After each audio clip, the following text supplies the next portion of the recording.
Thank you. Good morning, everyone. Thank you, Tina, for your comments. I wanted to open today's meeting with a moment of silence, if we can. We've had some personal losses in our own lives recently and want to acknowledge that. But, you know, also there was such a tragic loss this week in Texas. And I would just like to open today's meeting in memory of those young souls and those who tried to protect them in the senseless killing. I think that it is such a testament to policies that choose people over guns and mental health over isolation, and it's the importance of those policies that I think will let us survive tragedies like this in the future. So if I can have a moment of silence, please.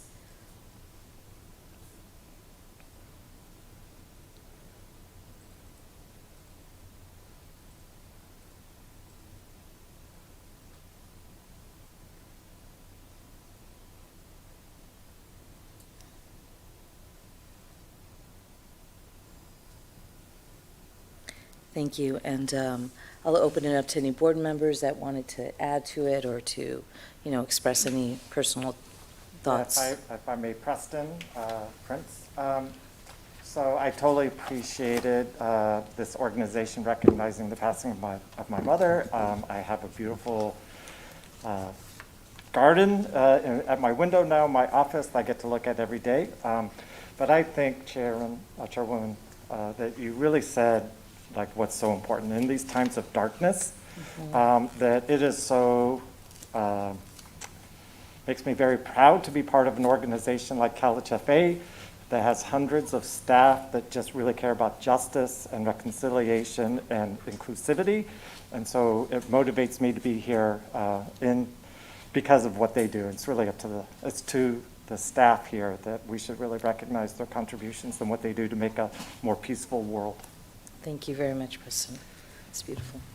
I know it's my first meeting, but I just wanted to also acknowledge the terrible tragedy in Buffalo, New York as well. So thank you, Chair. Yes, thank you. So with that, we have Courtney to do our roll call this morning. Okay, Ms. Avila Farias. Mr. Cervantes. Absent. Ms. Cabildo. Present. Ms. Gallagher. Ms. Gunn for Dr. Mbasiani. Here. Mr. Hunter. Here. Ms. Joponda for Treasurer Ma. Here. Director Velasquez. Here. Secretary Castro Ramirez. Here. Mr. Prince. Here. Ms. Sotelo. Here. Mr. White. Here. Chair Sotelo, we have a quorum. Wonderful. Thank you very much, Courtney.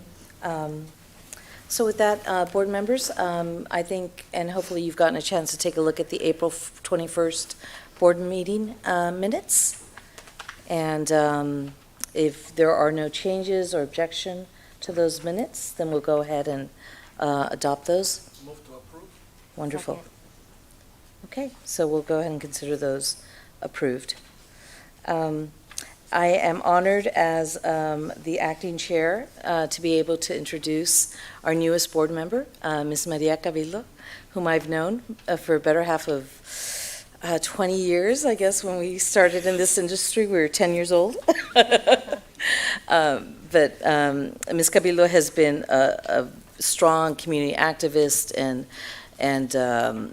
just thought leader around the issues that impact community development and affordable housing development throughout our communities. I just want to acknowledge that she was appointed recently by Speaker Anthony Rendon and is replacing Stephen, who started in the board in 2016 and served passionately and had a huge amount of expertise representing San Diego. But Maria comes to us as the Director of Housing and Economic Opportunity for the California Community Foundation, which is a large nonprofit foundation, one of the top 100 foundations in all of the country. So she, I know, will continue her work on the board, and I'm so happy to have her expertise here with us. Maria, if you could tell us just a little bit about yourself and, your excitement about being on the board. Thank you, Chair Sotelo. I'm very excited to be serving the residents of California alongside all of you.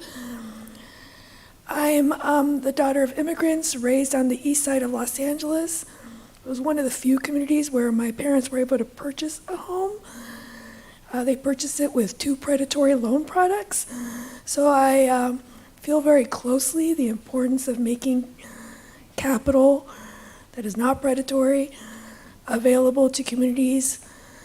And I've had a whole life of service, and I'm very excited to be able to continue to serve California as a member of this board. And I really feel that as a result of the wonderful opportunities that I've had in terms of access to an excellent education and other opportunities that I feel really were grounded in our family having housing stability, I do really see housing as being a fundamental right for all people. Thank you. Thank you, Ms. Gavillo. As you can see, she has an incredible amount of expertise and passion working to deploy resources to our communities, and you'll be a true asset to the board. So welcome and thank you. The other bit of announcement I wanted to make is that Mr. Fred White is going to be reviewed at the Senate sometime in the next couple of weeks. So we wish you well, and we're very excited and, give you tons of support. And, thank you very much for your service. So with that, I just wanted to go ahead and just turn it over to Ms. Tina Johnson-Hall for her report. Thank you, Chair Sotelo. And thank you also for your introduction of our brand-new board member, Maria Cabildo, who I have had the great honor of knowing for a long time. In fact, we were planning our weddings together back in the day. We did plan the divorce together. Well,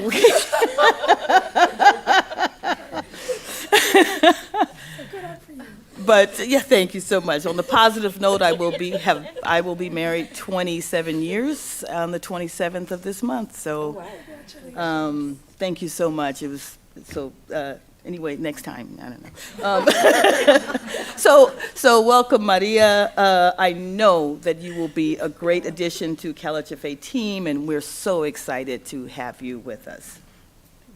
I'm also excited to share all of you and bring to your attention that our Forgivable Equity Builder Loan Program has been getting just an incredible amount of excitement over the past few weeks. As we told the board in the last meeting, we announced the launch of the program back in early April, and that announcement was noticed and appreciated by our partners, lenders, who began to offer the program to qualifying clients. However, on May 1st, we went viral. The San Jose Mercury News ran an article on the program, and that sparked just all kinds of incredible activity. The coverage on our traditional social media exploded over the next few days. Our website and our call traffic was just completely overwhelmed, record highs. And ultimately, we received our website experienced traffic off the charts. I mean, peaking on Wednesday of 1 week, where we had over 298,000 views, and which is nearly a 1,400% increase over our regular average. Wow. Yeah. So great credit goes to Information Officer Eric Johnson, who was the spokesman of the program in both English and Spanish. And he was interviewed by multiple TV stations across the state in both languages, including a live appearance on Good Day LA, where I believe he came on immediately after international recording artist Shaggy. So I got a call from my son. And by the end of that week, there were more than 100 articles that had been published, 100 articles on this program, many of which were shared on social media including Facebook, Twitter. There was a post by CBS Los Angeles that was shared nearly 800 times. So it was kind of fun to see CalHFA getting some publicity in that manner. But even more of a blessing to me to know that it was really starting to hit those vulnerable communities who need our help most. And I should say thank you to Eric for being our TV star. But I also want to have a special thank you to the single family staff who were manning the phones, who stayed up night and day manning those phones and making sure that we got back to folks in a very quick way. So thank you to the team. I was also happy to get the opportunity last week to represent CalHFA at a groundbreaking event for Shiloh Terrace in Windsor. And for those of you who don't know where Windsor is, it's up north near us, wine country, and right in the smack middle of the disaster fire areas. So this was life-changing for me to see it because I had never been there before, but also life-changing for the folks that I met. The mayor was there and other members of the community who were just ecstatic that CalHFA was a participant in helping to help this, what I consider a vital region as it continues to go through the recovery of the devastating fires in 2017. Also last week, CalHFA staff attended a grand opening for the Rose Apartments in Venice, back in my neck of the woods in Los Angeles.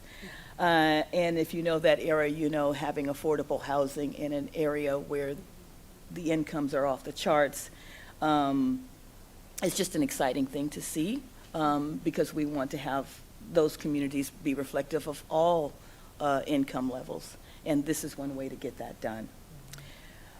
Every time we go out to projects and see the tangible results of what we're doing, it's a blessing to me. It's significant to me. And some of you know why it's significant, but I'll just share again. I lived in affordable housing, so I know what this is going to mean for some of these families. So I'm really proud of CalHFA's efforts in working in communities where we just don't see enough of housing for the most vulnerable. So if any board members are interested in possibly attending these events going forward, let us know.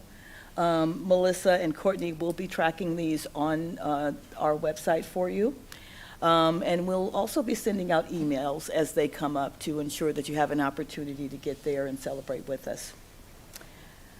For this meeting, we don't have a report to provide on the California Mortgage Relief Program, and so I want to spend just a few minutes talking about some of the outcome numbers. Remember, these numbers are available publicly on our dashboard at camortgagerelief.org. We have now sent out more than $52 million to homeowners in need, and that has gone to 1,500 households around the state, hitting 47 counties. At our next board meeting, we will have an important mortgage relief program update, during which we will cover the quarterly report and give details on an exciting expansion of this program. Then finally today, I want to bring to your attention that we are going to be talking about our business plan. That's especially done for the board. So we really are going to be looking to you to provide us input as we chart our course for the next fiscal year. I want you to keep in mind here in a few minutes, the presentation will be made by Don Kavir, Kate Ferguson, and Rebecca. They are going to present this plan, as I mentioned, for our next fiscal year. And there are some wonderful things that they're going to highlight for you that, well, I won't give it away. I'll just share that pay attention. It's good stuff. And because we have the items coming up, as I mentioned, I won't give it away. I'm going to stop here and now hand it back over to Chair Delilah so we can spend as much time as we can on that strategic plan. Thank you.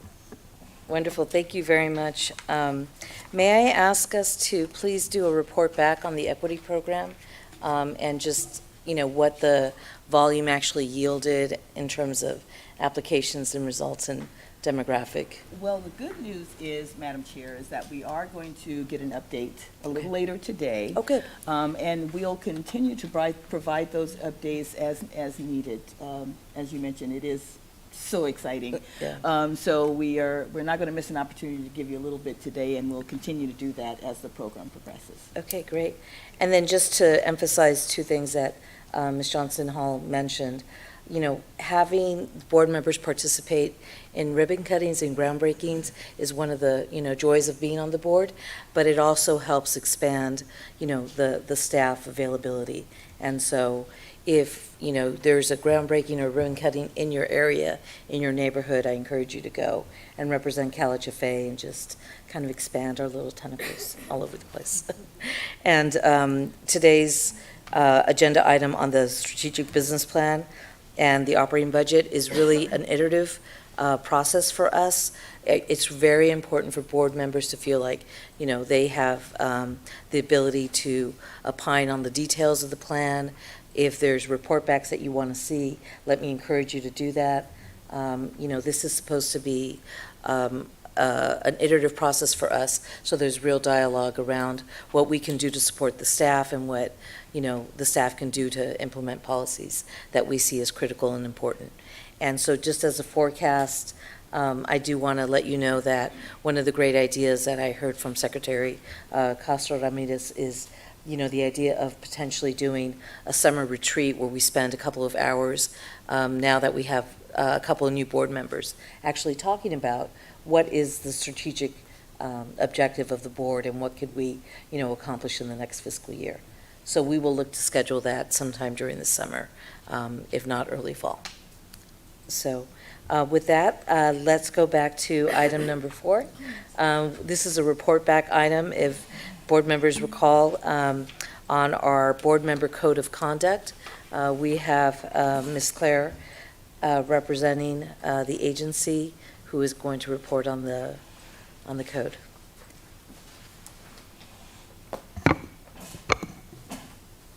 Good morning, Chair Sotelo and members of the board. It's such a pleasure to see you today. I'll be your leadoff batter, and just so you know, I'm going to bunt because this is a retread of some materials that we covered in our last meeting, and so in the interest of time, I'll go ahead and give a truncated presentation, but if there are questions, I'm happy to take any or all of those. At our last board meeting, I presented a proposed board member code of conduct. And a couple of members on the board had some concerns about the specific vocabulary and how it might impair their ability to fulfill all of their responsibilities in their various roles. Mr. Starr, on behalf of Treasurer Ma, asked for 2 segments of the language to be changed. At the last meeting, Mr. Starr read into the record exactly the language that would work for Treasurer Ma. That has since been inserted into the updated code of conduct. In addition, Dr. Mbasiani had one light item that he wanted changed. Again, he read that exact language that he was comfortable with into the record, and I've imported that into the code. Ms. Gunn, for your edification, in case you didn't have the opportunity to confer with Dr. Mbasiani, he wanted it to be clear that the role of this board of directors is an oversight role. And so the language that he selected, the language that he suggested, goes a long way to making that more clear. So there have been no other changes to the proposed language other than Dr. Mbasiani and Treasurer Ma's suggestions. So with that, if you have any questions, I am happy to take them. If not, I would ask you to consider adopting Resolution 2216, please. So let me go ahead and open it up to the board members if they want to say anything. Yes, please, Ms. Gunn. Thank you.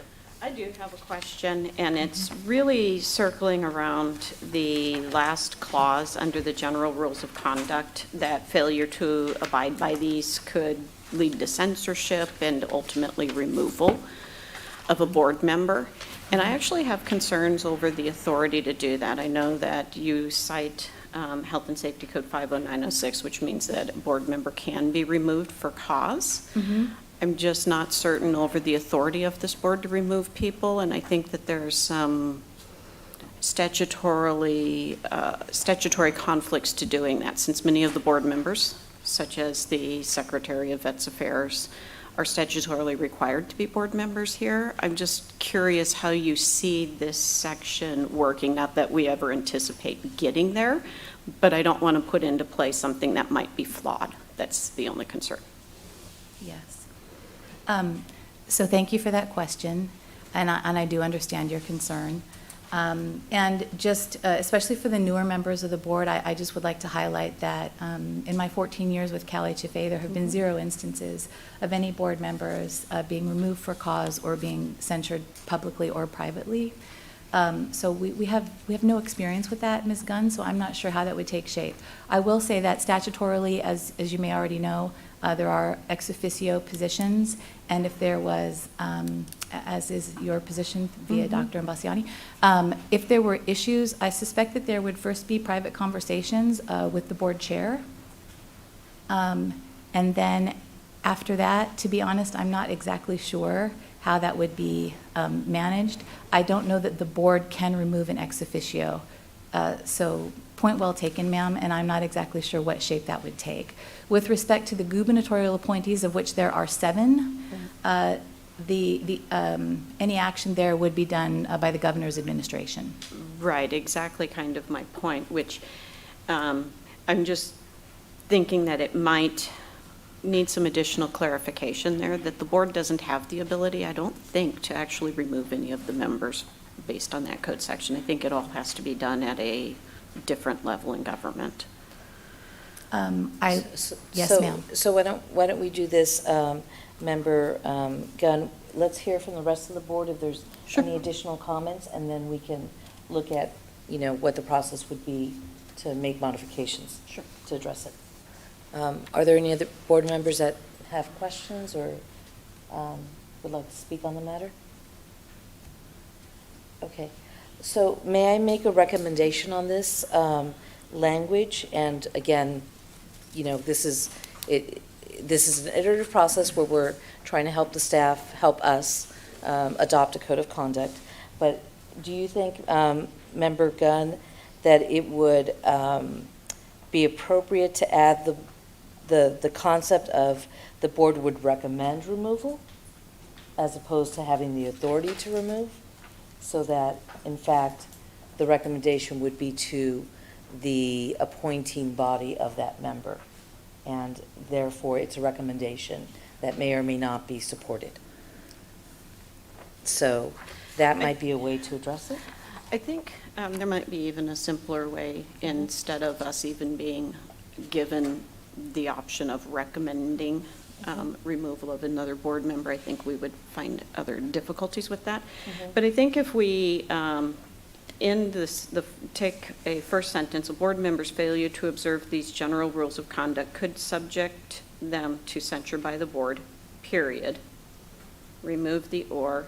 In cases of gross neglect of these rules, and then inserting, sorry, I meant to do this last night and got sidetracked. Neglect of these rules, other actions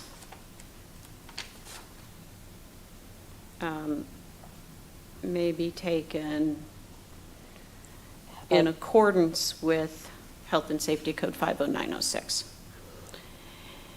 And then it's silent on who's really trying to take those actions and leaves it into the government process, but puts the warning out there that if you really step out of lines, there may be these further actions taken. So, Ms. Gunn, I've written your language down verbatim, and I'm happy to import that in if that's what you wish, and if the rest of the board is comfortable with that. Madam Chair. Yes, please. I would also recommend that we actually do our research on this as well, to make sure that even the language that is being put forth by Board Member Gunn is something that we could live by in accordance with those guidance. I mean, I just don't want us to I don't want us to act independently and then back into something. But I love your recommendation, Board Member Gunn. Oh, and that's fine. And, you know, I guess that part of my questions that I didn't ask was, does any other board within the state, are you aware, have a code of conduct that they've put out for board members? I mean, Yes. So if I may make 2 points in response to both of your comments. First, Ms. Johnson Hall, you know your legal team, and we did in fact look at case law and sort of how this has been, how this particular code section has been implemented. Unfortunately, it's very lean, and it's because I think those are often private matters. I think that they are not often published. So we didn't actually find any case law specifically directing us. And then, Ms. Gunn, in response to your question, the reason we brought this code of conduct forth in the first place is because our former chair Gunning commented to me that generally other boards do have codes of conduct, and that CalHFA is actually the exception by our dearth of not having a code of conduct.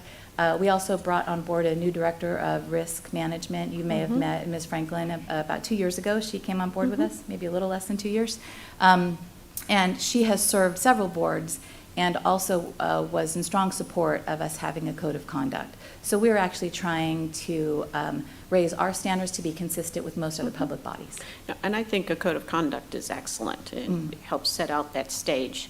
It's just this penalty portion that is maybe a little unusual or maybe not, and that was the only part I was questioning, but trying to clarify it and how it might happen if someone steps that far out of line is my only concern. Sure. Okay. Again, ma'am, in my limited experience, I have to tell you that censure is actually, depending upon the composition of the board, is relatively common. But removal, I think, is a whole other order of magnitude, which I don't have much in the way of experience on. Yeah, Yes. thank you. You're welcome. So, Secretary Castro-Ramirez, do you want to comment? I was going to recommend, I appreciate flagging this because I don't think that we took a look at this language carefully, at least from agency perspective, and do want to sort of acknowledge that the recommendation that you're providing in terms of rewrite, I think, seems appropriate.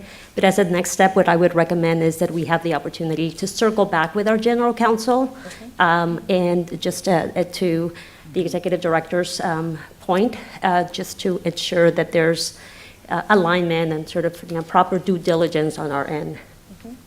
Okay. So if I don't hear any objections from other board members, I think that is the right path to follow, to take this comment back internally to our team, and then allow for, other members of the board to look at this again in the context of their legal provisions. Okay. Okay? So Yes. thank you very much. And, again, the spirit of the policy is critical and important to the success of the board. It's just, the devil's in the details. So we'll get there. I understand. So are we tabling this request? Yes, we're going to table the action, 2216, and bring it back at our next committee meeting, our next board meeting. And if I can please ask that this be available and distributed well before the next board meeting, that provides an opportunity for board members to work directly with Ms. Johnson Hall and your team for any clarity. Okay, so Chair Sotelo, just to make sure that I do what I'm being asked and I understand completely, Yes. would you like me to import the language that Ms. Gunn has suggested and then send that updated code of conduct to all members of the board? Yes, and then Okay. also, please, do additional due diligence on your side in case any of that language has an impact. Absolutely. Okay, thank you so much for your time and attention. I thought I was going to have a bunt and get on base immediately, but No. I fouled off a few. Thanks so much. We always enjoy having you present, so. Thank you. The questions. Ms. Gunn, did you have another question? I'm sorry. I was just going to say real quick that the language that I suggested, if as you're working it, you come up with something that you think works better, I'm okay with that. Just trying to remove the board from that position of the removal. That's all. I'm not, you don't have to use mine verbatim is all I'm saying. Yes, ma'am. I'm also trying to make sure that we adhere to open meeting law and make sure that there aren't behind-the-scene conversations that are happening that are prohibited. But yes, I'm happy to do so. I can come up with other suggested language if I find something that's better. Okay. Thank you. Great. Thank you very much for following up. Okay, so with that, we have Ms. Ferguson reporting on the mixed income program. In your packages, board members, you do have the presentation, so you don't have to, crank your neck to look at the screen. You do have it before you, so. With that, Ms. Ferguson, I will turn it over to you. Thank you, Chair Sotelo. Good morning, board members and Chair Sotelo. My name is Kate Ferguson, and I am the Director of Multifamily Programs at CalHFA. And today I am here at the request of the board, at the request of Chair Sotelo at the last board meeting, who asked us to come and address the changes to the mixed income program that have taken place since its initial inception in 2019 through the offering of our 2022 term sheet. So that's what we'll be talking about today. Okay. As you all know, the Mixed Income Program was born out of the Building Homes and Job Act of 2017, which is known as SB2. SB2 created a new minimum $75 recording fee on all real estate document filings throughout the state. The counties make quarterly deposits of their resulting net revenues from these fees to the state controller for deposit in the Building Homes and Jobs Fund held by the state treasurer. For monies collected after January 2019, 70% of those funds go to the counties. 30% is distributed to HCD. Of that 30%, half of that, 15% aggregate, goes for the purpose of creating mixed income multifamily residential housing for lower to moderate income households below 120% AMI, and those funds come to CalHFA. By continuously designating monies for use by CalHFA, SB2 made this an annual appropriation to CalHFA. In 2019, CalHFA launched our first mixed income program via NOFA. In 2020, we modified the program to be over the counter, and the program was augmented with funds available under AB 101, which is why the amount of MIP available is so much higher in 2020 than it is in any of the other 4 years. 3 years, 4 years.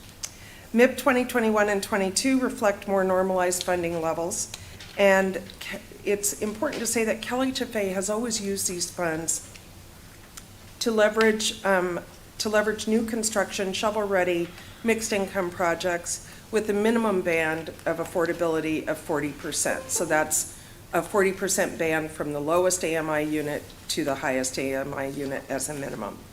Our priorities have been readiness to proceed with construction and efficiency in terms of use of state subsidies.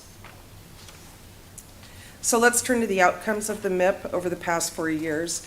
I'm going to walk through some data for the program that includes outcomes in terms of projects and units developed, and cost, bond cap, MIP, and other local and state subsidies per unit.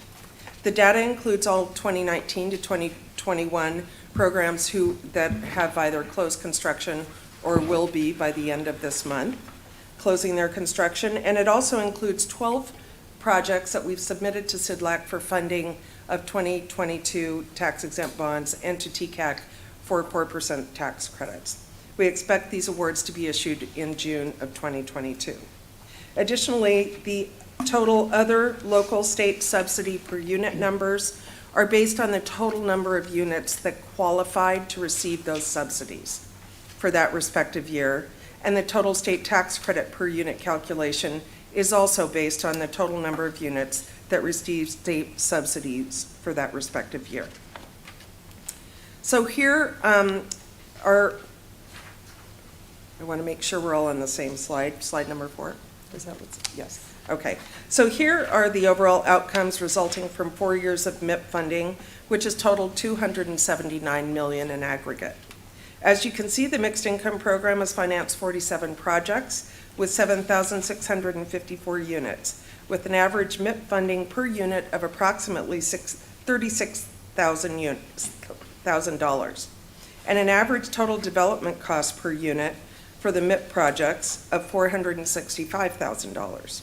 You can see here that the total bond cap related to the 47 MIP projects is $1.9 billion, or $249,000 per unit. The next slide reflects the AMI distribution for each of the 4 years we've offered MIP. Generally, you can see that 2019 was the only year in which we were successful in incenting units between 81% and 120% of AMI. Even though in 2020 we continued to incent those units monetarily by offering higher MIP amounts, the developers were unable to access that money due to market-driven pressures from largely LIHTC investors. And remember, 2020 was the year of COVID, and the investor market became very resistant to any units over 80% AMI due to the volatility caused by COVID and the impact especially on larger markets where we saw a 30%, up to a 30% decrease in market rate rents. The industry overall was in a holding pattern to assess long-term implications related to this market deterioration. In addition, units with restrictions higher than 80% of AMI would otherwise not qualify for the welfare tax exemption, which had impacted negatively the financial feasibility of the projects. The MIP program since inception has targeted a mix of incomes between 30 and 120% of AMI. In 2022, the program requires that 30% of total units be restricted at or below 50% of AMI, and a minimum of 10% of total units must be restricted at or below 30% of AMI. 2022 is the first year where we've had restrictions on lower income units. The requirement was motivated by the administration's focus on prioritizing ELI/VLI unit production. And in the third quarter, as we looked at modifications for 2022's program, it became evident that we needed to accommodate a requirement for more ELI/VLI units to maintain access to a separate MIP pool at CIDLAC. This slide shows the average AMI distribution of all 4 years. The general bell curve is what we would like to see, so that's good news. However, what's not shown here is the trajectory of the affordability levels from 2019 to 2022. This slide gives a clearer version of AMI levels in 2019 as compared to this year, 2022. What we see here shouldn't surprise us. The blue bar is 2019 and reflects higher volume of units at 60 and 80% AMI, and 2022 shows growth in 30% AMI units, which is offset by similar percentage loss in 80% AMI units. That being said, the bell curve remains well-defined and the range of affordability continues to be between 30 and 80, which is strong. The overall average AMI in 2019 was 60% AMI, while this year in 2022, the average will be 58% AMI. Our geographic distribution is broad. The geographic region with the greatest amount of MIP projects awarded is the northern region, which has been awarded 17 projects over 4 years. Sacramento County with 13% of total projects and Sonoma County with 15% of total projects are the 2 highest counties in the region and in the state. The second highest region is the Bay Area, which also has 17 projects with MIP subsidy. The highest counties are Contra Costa, also with 15% and total projects, and Santa Clara County with 9%. The coastal region has 8 projects, having received MIP with the greatest number in San Diego with 11% of total projects, and Monterey, San Luis Obispo, and Ventura counties all have 2% of total projects. And finally, Los Angeles County projects received 6% overall of the total MIP funding, and the inland region received 4% overall, and that was all in Fresno County. This slide shows us the opportunity area distribution. And discussing this is a little bit, is a little difficult because the maps have been in flux since the beginning of the program. So what we've done is the chart reflects the individual deal location definitions at the time the applications were submitted to CDLAC and TCAC. With that in mind, you can see that MIP deals are largely located in moderate and low opportunity areas, with those in areas of low opportunity being more than 50% of the total projects.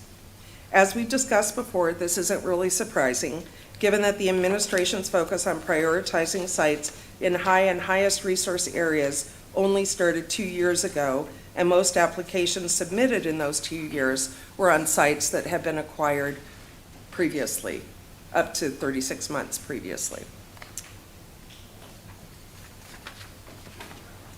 So the modifications I wanted to specifically address, since that's one of the things that was asked. So we'll talk about modifications from 2019 to 2022. One of the things that's very frequently asked, there we go, is why the targeted affordability limits of mixed income program have changed over time. And I've addressed that to some extent. But the changes have been due largely to market and administration priorities and pressures. Changes from 2019 to 2020 were driven by stakeholder input gathered via a survey of more than 250 developers, housing authorities, and affordable housing consultants. You all may remember that. Those of you who were on the board in those times, we did present the findings of that survey at the time. Changes included moving to an over-the-counter program and adding financial incentives via higher per unit award amounts for units between 81 and 120% AMI. Additionally, per unit maximums were increased along with caps on total amounts any single developer or any single county could receive in an award year. 2020 was the year which project readiness and construction start requirements were specifically aligned with CDLAC and TCAC, and development teams were put under more scrutiny with both qualification requirements and required cost containment certification. 2020 was also the first year CalHFA received an allocation of state tax credits, $200 million in state tax credits to pair with the MIP program. And finally, the 2020 program, in that program, we did our first reduction of the MIP interest rate from the original rate in 2019 of 3% to 2.75%. From 2020 to 21, our changes were driven by input from 4 meetings with 4 different groups of industry stakeholders, including developers, advocates, public sector partners, and industry consultants. The primary feedback focused on the efficient use of state MIP and state tax credit resources, cost standards, and speed to closing. Changes to the program in 2021 included a new requirement that all projects use CalHFA perm debt for the first time. The MIP rate was decreased from 2.75% to a rate equal to the greater 1% or the AFR to facilitate a lower blended rate for the projects coming from the perm debt and the MIP debt combined. In 2021, CalHFA's proposed limits to the amount of state tax, CalHFA proposed limits to the amount of state tax credits to pair with MIP for any one project to be $50,000 to $75,000 a unit.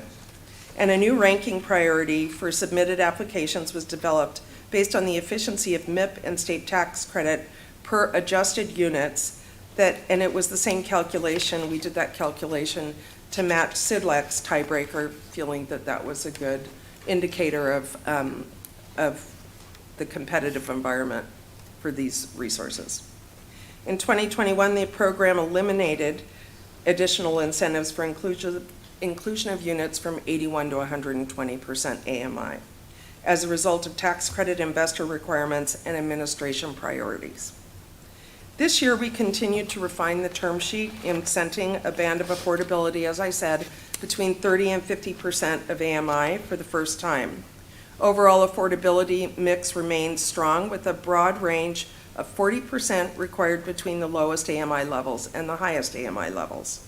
the administration's prioritization of the development of ELI/VLI units continue to play a role in program structure as the administration priorities translated to SIDLAC board priorities, and access to a separate pool for MIP.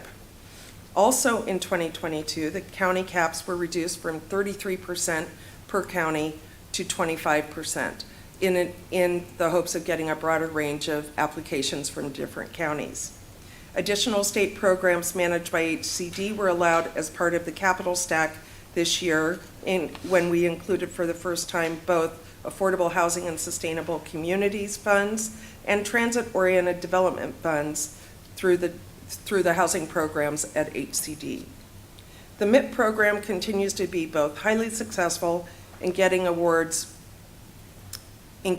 projects to construction close and in responding to market and administration priorities while still maintaining a wide range of unit affordability levels and strong efficiency in terms of resource management.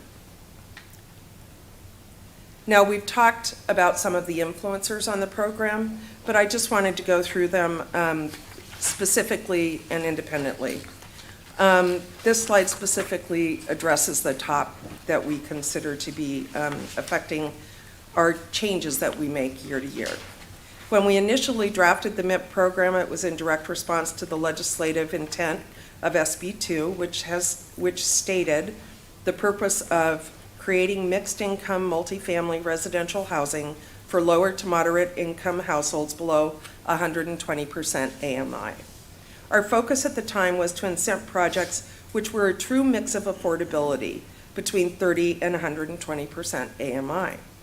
Financing for units above 50% AMI has always been CalHFA's focus, while HCD has historically provided funding on subsidy for the ELI/VLI units at or below 50% AMI. The concept has always been to leverage the MIP funds to develop economically sustainable communities which provide all tenants with a comparable living environment and experience and which supports lower income tenants with meaningful services. Our focus has been on subsidy efficiency and speed to development to ensure the units are available as quickly as possible and without over-subsidization of state resources. We now find ourselves in a changing landscape. Construction lenders and tax credit investors are uninterested in taking market risk related to any market rate units, which in their mind includes any units over 80% AMI. This provides pressure to reduce our targeted AMI levels so that we can be competitive at SIDLAC and TCAC.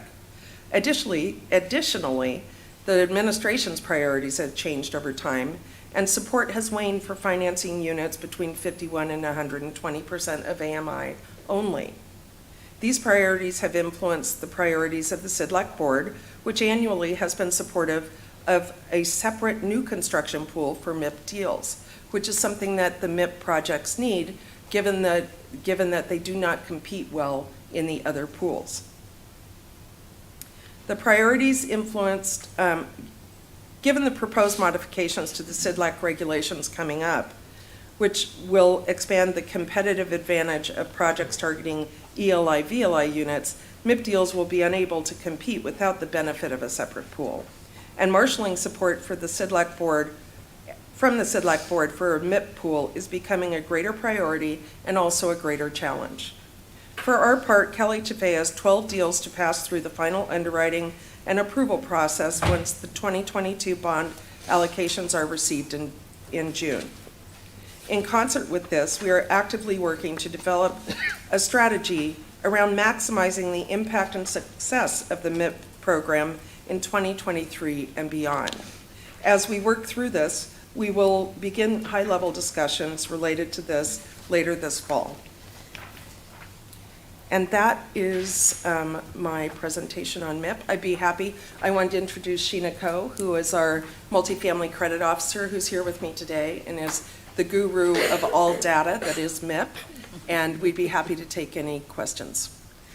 Thank you very much, Ms. Ferguson. This is the most comprehensive and detailed presentation on the results of MIP that we've seen so far. So we really appreciate all your hard work. Absolutely. And all the information you've provided.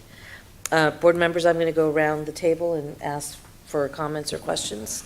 Can I start with you, Mr. White? Thank you. I appreciate the very thorough presentation. The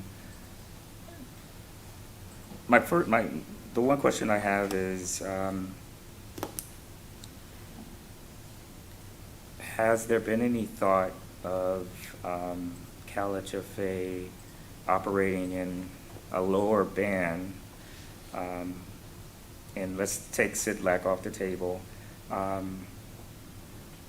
with an alternative funding source that's private, that could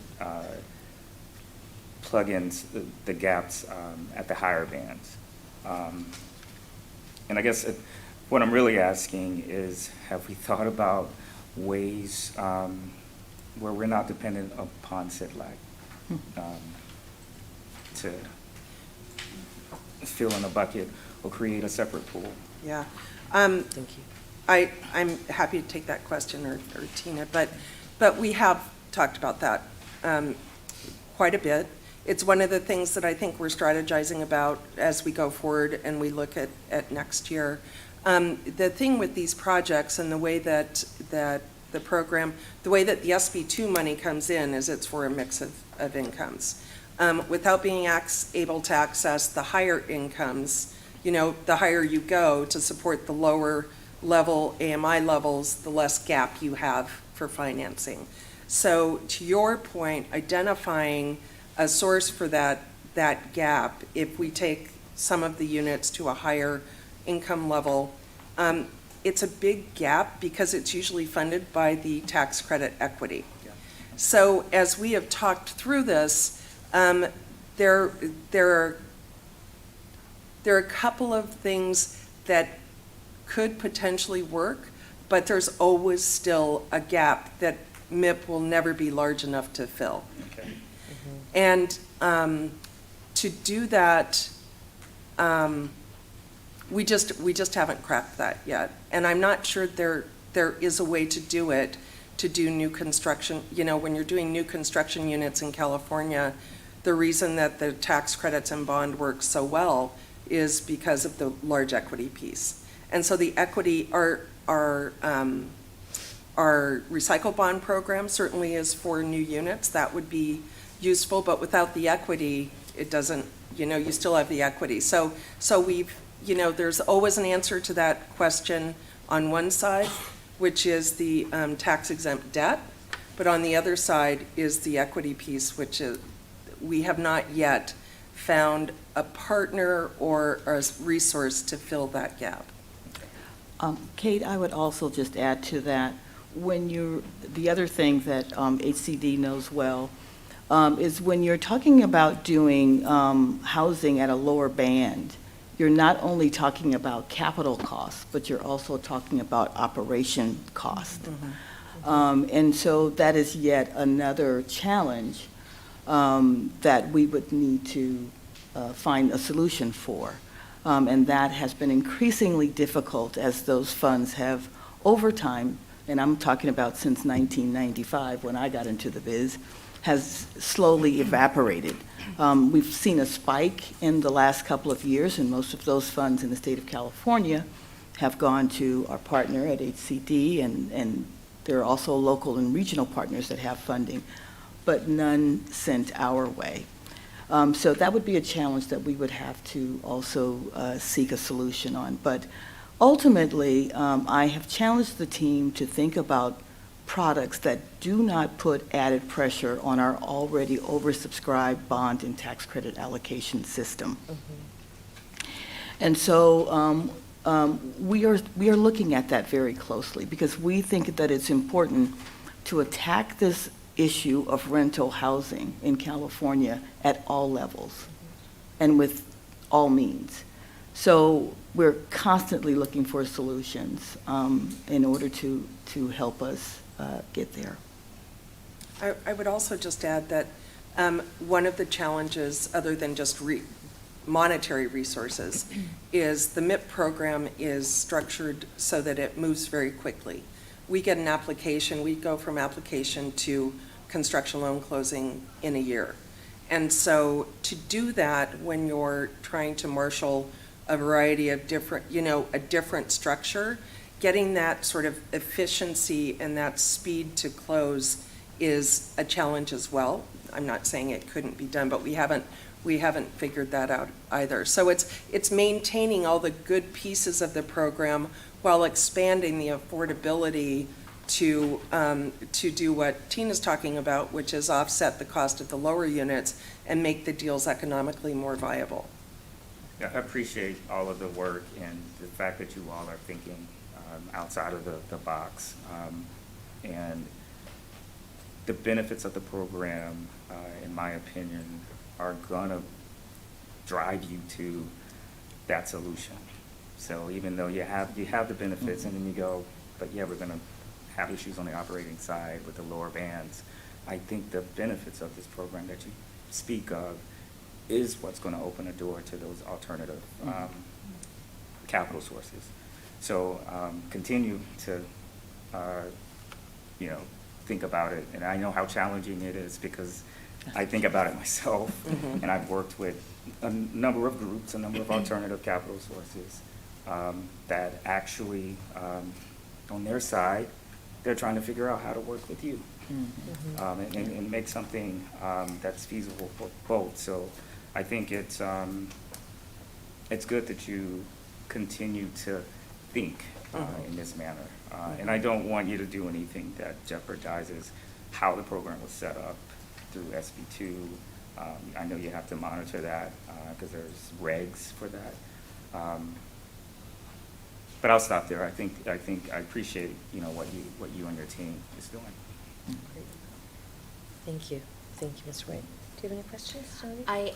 I would actually like to give a compliment to HFA staff and the board for your quick synergy and partnership in 2020 with the MIP joint application with TCAC and CIDILAC, which warranted an award for CalHFA and moving that needle in housing production and that partnership. So I want to say thank you for that, for your partnership, but also know that CIDILAC and TCAC, and there are other board members that sit on that board, are very conscious of the challenges that you guys face.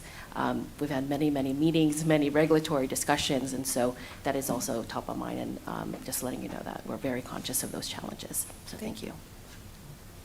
Yes, my compliments and thank you to the Treasurer's Office as well. I know that those conversations have been something that we all embraced, and I think, to me, that is one of the best parts of working in the state of California is Madam Secretary always says that I talk about the ecosystem, but it's to me, it's a real thing, and it's the collaboration amongst our agencies which make us all successful.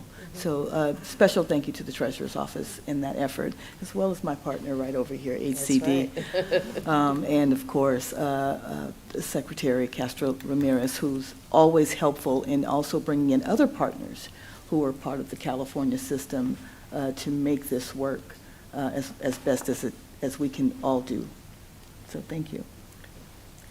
So let me go around. Do you have a question? Thank you. Board Member Gunn? I actually do. I mean, I love the presentation. Thank you.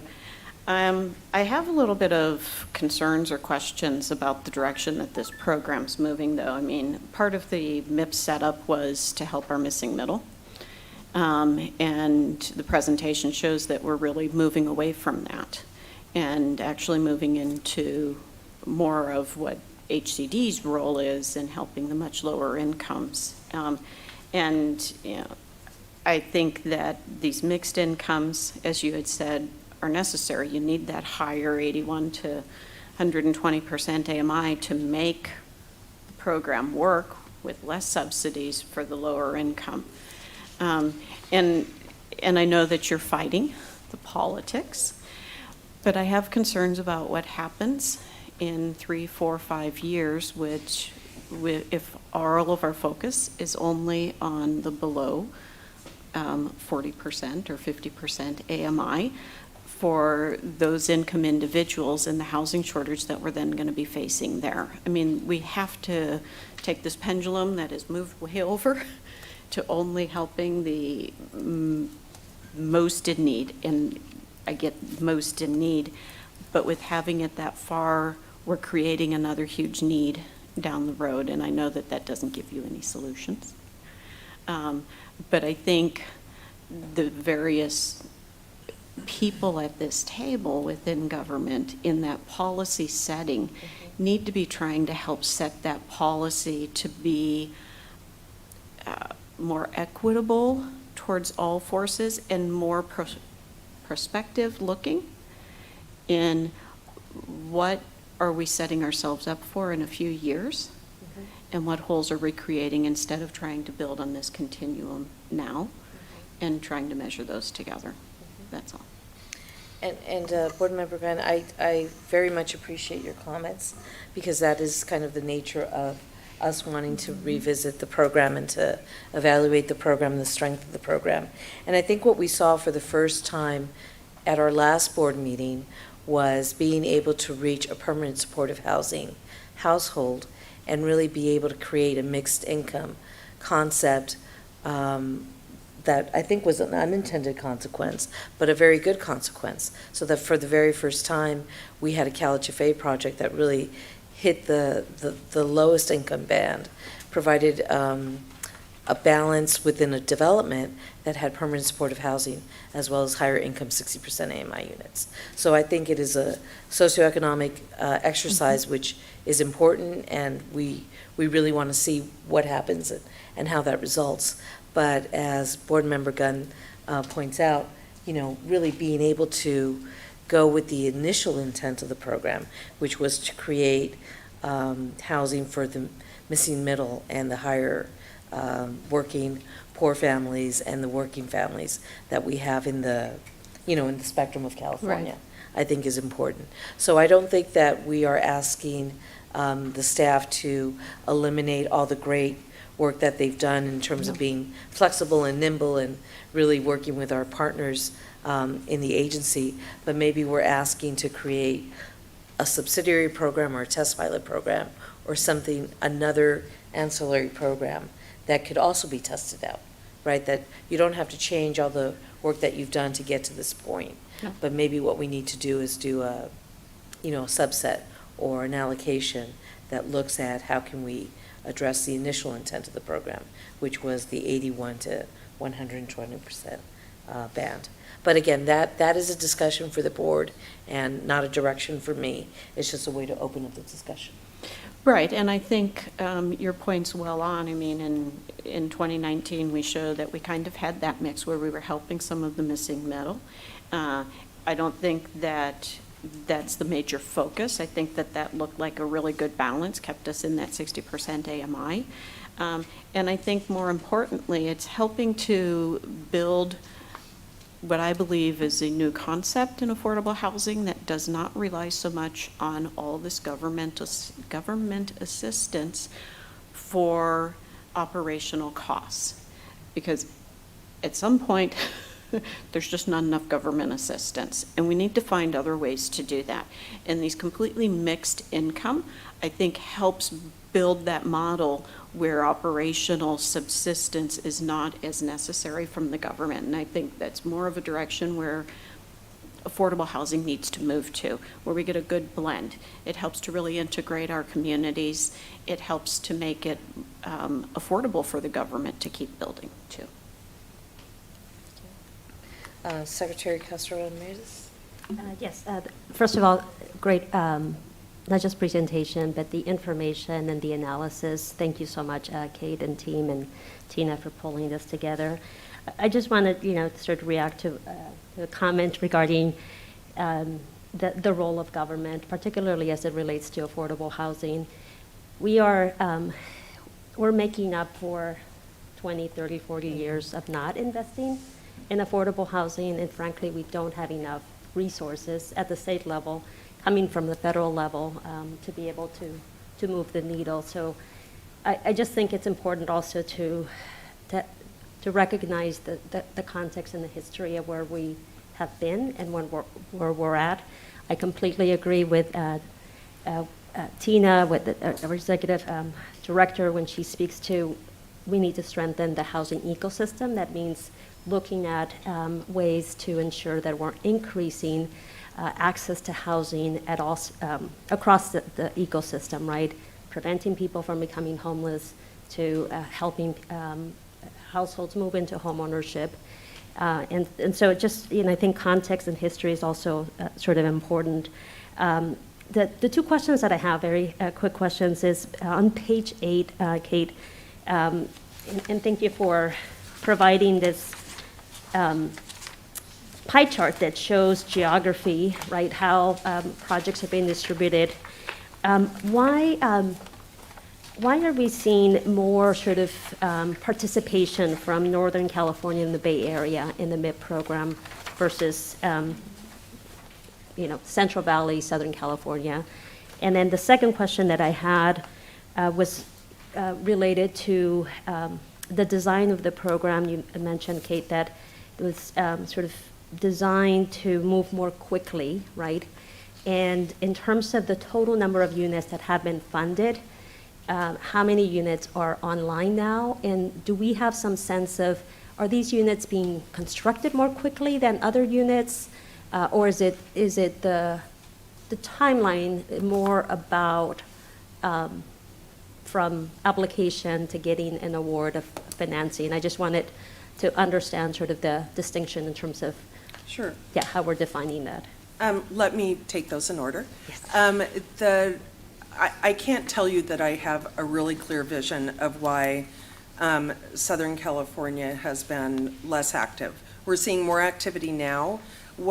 Anecdotally, what I've, in discussing this with developers and advocates and, different consultants, LA has had a huge amount of resources on their own that they have been accessing, and so we haven't seen them come for this. Mm-hmm. They've also seen a huge amount of resources in the ELI, VLI space, so in sending those units versus these units. So that is anecdotal. I can't tell you, we certainly have a very strong relationship with LAHD, with the Housing Authority, and we have discussions all the time, but they just, this program so far hasn't really sort of hit the radar for them. So, and we have had deals from LA come in that did not rank as high because of efficiency or because they're very laden with other subsidy funds, which don't allow us to hit the affordability levels. So I can say that we have had deals come in that in the ranking that we do, which very closely tracks to the CIDLAC TCAC ranking in terms of priorities. It's a different ranking system, but in terms of priorities. So those are just anecdotal. I can't tell you I have my finger on that, but we have had some come in that just didn't meet the terms and conditions of the program. As to the timeline, when I talk about the timeline, generally for us, when we structured this program in 2019, and I would ask anybody who was here in 2019, because that was my first day, when I came in and we took the program from a NOFA to over-the-counter, the priority and the reason that we, a ton of different state programs from HCD, for instance, weren't allowed to be in the capital stack was because we did not want we wanted these units to go quickly to construction. So at that point, you couldn't apply to this and then say, and my application is subject to 5 NOFAs at HCD or at the county or whatever level. You have to come in with your funding intact, and you have to, we also, our regulatory agreement, we have 2. We have one, as you know, we have one that goes to the bond restrictions, and then we have one specifically that goes to the MIP restrictions because we require that higher band, that larger band. So because of that, because the capital stack tends to be simpler, these deals come in, are approved, go to CIDLAC, and are out the door in 12 months. And when I say out the door, I mean they're in construction. So, Now, their construction time period, I will say that I think every project in construction right now is seeing delays, timing delays, and to some extent overruns. That's not MIP deals, that's every deal, I would say, in the state of California. But, so, once they're in construction, they're on that normal, I presented several times to the board the sort of trajectory of a construction problem from site acquisition to funding of our perm loan can be up to 4 years. So there is that period. What we're trying to do is not add time to sort of the approvals and that thing, to the pre-development period. We want to get them in the ground and out of the ground as quickly as possible. So that's what we're talking about. And to date, and I think including this year, we haven't had any, we may have a 30-day extension this year on a couple of them, but I think we only have 2 more deals to close for our 2021 deals, which were highly stressed because of what's happened in the economy, but we've been able to push them, and I think they'll all be closed within the 180-day timeline. So that's what I'm talking about when I believe, I don't know if anybody who was here in the original structuring of this, but a smaller layer to the layering of the capital stack was really the priority and continues to be why we look at every program we allow these deals to partner with. Can they get it before they come in, or is it like a long-term NOFA process?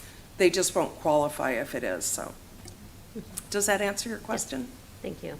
Okay. And yes, that was the intent. Okay. Back in 2019. Do you have a question, Gustavo? Well, I just want to also echo what my colleagues have said in terms of, thanking the staff for this presentation and just managing this program so effectively. Just as the secretary said, it caught my eye, the regional distribution imbalance, a little bit also the neighborhood sort of opportunity indicator, neighborhood-based imbalance, but I know that's getting better, so I appreciate the fact that you're moving in that direction. I say this program is just critically important, right? There are at least 5 reasons why, and I think some of them were mentioned before. First, the continuum. We have to, just focus on the full continuum, not just one size fits all. I tell you, at HCD, we publish income levels every year. We submit them to the Office of Administrative Law based on the HUD Public Housing Section 8 income levels. And when I look at these income levels, I see for moderate income, a family of 4 or a household of 4, half of the counties in the state of California are under $100,000. So that just tells you how important a program like this has to be. Now, yes, we have prioritized deeper affordability just because when we look at the RHNA 5th cycle outcomes, we know that only 14% out of 100% in the very low and low income levels that the state should have produced were produced, only 14%. But moderate income housing didn't do well either. Yeah. I mean, about 42%. Yeah. So people just lose sight of the fact that, these income levels have also been struggling tremendously. And so I would call out that to be kind of the third reason. The fourth reason, okay, you said it so well, is the financial feasibility of these projects. Just the bands have to, run across in order for developers to pencil this out. And fifth, something that is deep to my heart, fair housing, integration. We have to make sure that housing is as from our policy perspective, as integrated as possible. And this program also meets that objective. So I say, this is just a critically important program. It really complements a lot. I'd like to see that kind of between 50 and 60% of AMI. I know there is a call for going higher. That probably will require a lot more money into the program. But I just want to say, it's just such a critically important and complementary program across the state. So appreciate all the efforts. Great, thank you so much. I just did want to, can I just make one comment related to the Secretary's question about LA? Because I meant to say something, and I think it's important. The total number of units, this is based on projects. If you look at the county, at Los Angeles, in terms of number of units, they have the second highest unit count produced of any county, because they tend to be larger projects. So while they've had fewer projects, the number of units produced by MIP in Los Angeles are 935 units, and the only county with the higher amount was Contra Costa County in the Bay Area, which has 1,229 units. So just, I think that's just for context. It's important to have both of those things in mind. Thanks for that. Yeah. I'm gonna have a slide Yeah. with that. Yeah. Highlights that. Yeah. I think I may have missed it. That's a huge number. Yeah, that is For LA. a great data point. It is, and I should have had that, and I apologize. Yeah. No. No worries. And just, I'm talking out of turn here, but HHH, 1.2 billion 2016 that LA had, you mentioned that there's a lot of resources in the city. Most of that money's committed Right. now, so that's going away.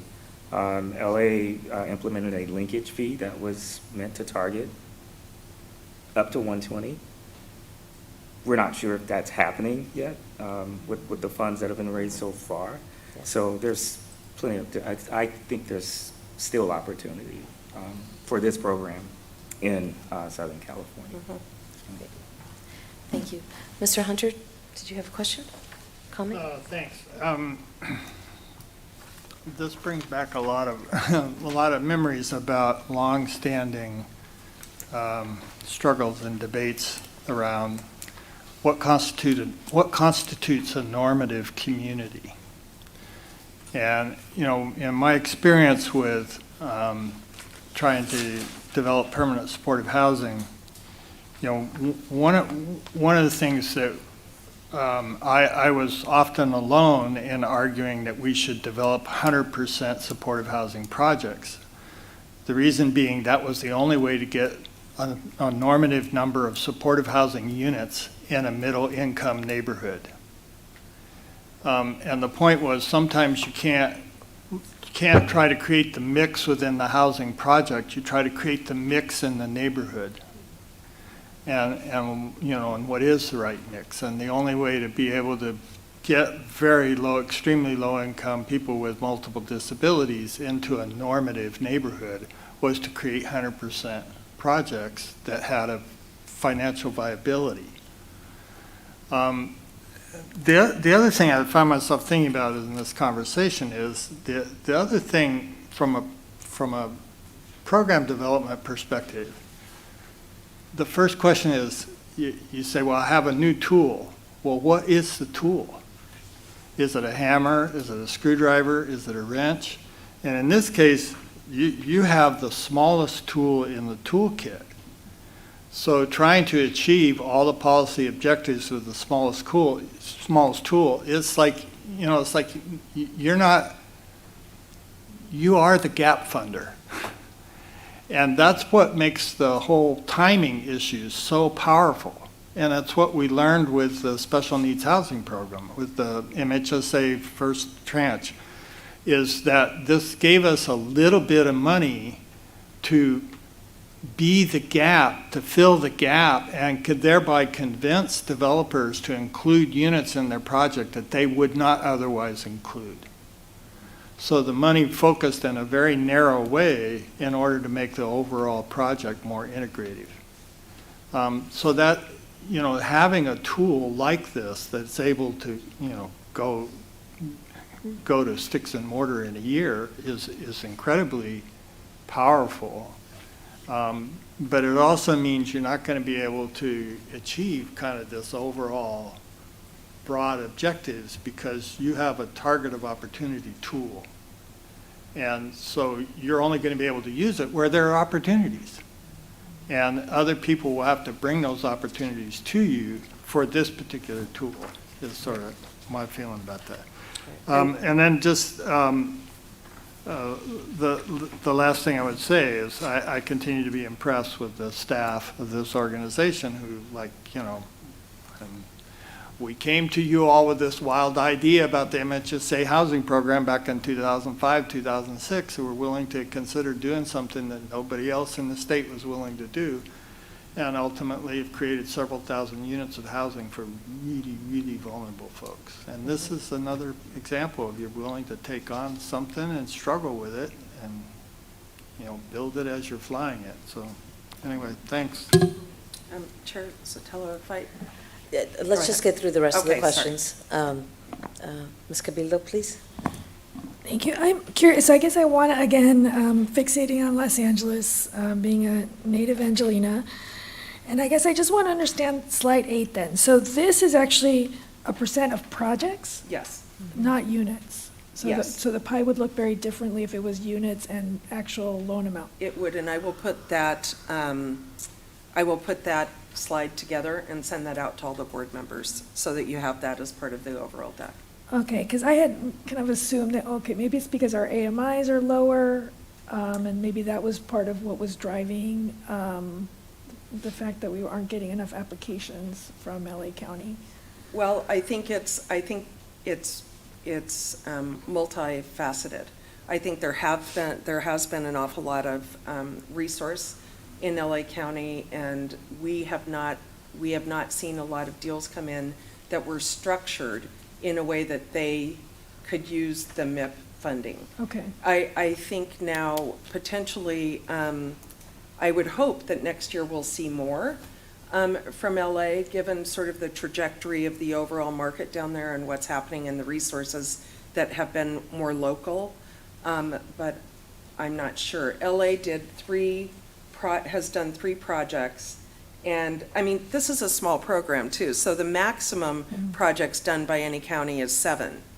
So when you have to sort of look at orders of magnitude here for this project, is they've done 3 projects with 935 units. And I think, as I said, Contra Costa County has done 7 projects with 1,229 units. And they have 15% of the projects, and they have the highest unit count, but they've had to do many more projects to achieve that. So I think LA's deals are bigger, obviously. Okay. And they're layered with a variety of different kinds of funding. Some of the applications that we've gotten in, which have not been a preponderance of our applications by any means, but they just didn't fit the band of affordability that this program targets. Okay. And then my other question is, I noticed in the strategic plan goals that there's opening this up for naturally occurring affordable housing. So does that mean that these projects they're primarily new construction projects, right? These are our program now is only new construction. So there's a different program that is contemplating NOAA that's in this? No, I think it's just, when we talk about NOAA, SB2 specifically has calls to the creation of units. For NOAA deals that are unregulated, to go in and provide funds and regulate the units would be consistent with SB2 in that it would create new regulated affordable housing units. So that's sort of, I think it's an idea on the whiteboard. I don't want to say that the intent there is at all fleshed out or, you know, this is sort of when we talk about the strategic planning that we're trying to do and the broad thinking that we're trying to do that. So that's what that is about. Under SB2, we potentially could do NOAA because as long as they are unregulated units and we're taking them to a regulatory agreement. And they're in a low-income neighborhood, or they have the band of affordability that we're looking for mixed income. That is, as I said, though, on the whiteboard right now. That's not something that we're planning. Okay. Strategic versus planned, let's put it that way. Does that make sense? I would say solidly on the whiteboard because the governor has a budget proposal of $300 million for preservation that could include NOAA conversions in the guidelines. So solidly And on the whiteboard. but that wouldn't be SB2 money. That would be. and New money, right. And 50 million of that money comes, if the budget's passed, 50 million of that would come in 2023, if I'm correct.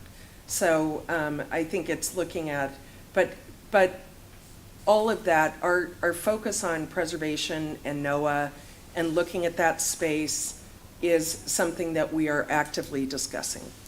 Great. Thank you very much. And I don't know if you ever share your notes, but I'd love to see your notes since I'm trying to learn a lot very quickly. Absolutely, and Thank also I am just, I'm also doing a training for another new board member related to sort of our group and what we do in our business, et cetera, so I'd be happy to, if you're interested.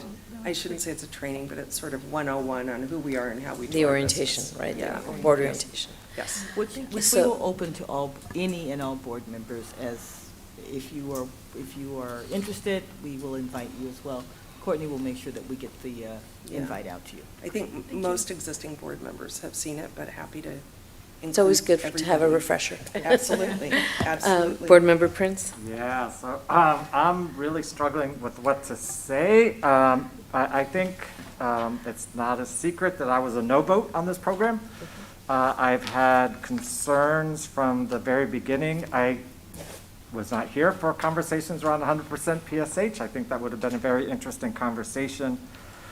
And so I think that there is a need for a retreat and a conversation to look at the data and to really understand what's going on with this program and what's happening throughout the country, or throughout the state. I guess I don't care about the rest of the country.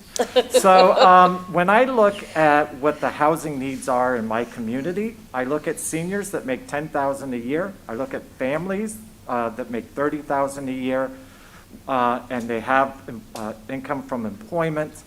And yet when a 50% AMI unit is built, if they don't have rental assistance, they are extremely rent burdened from the day that they walk in.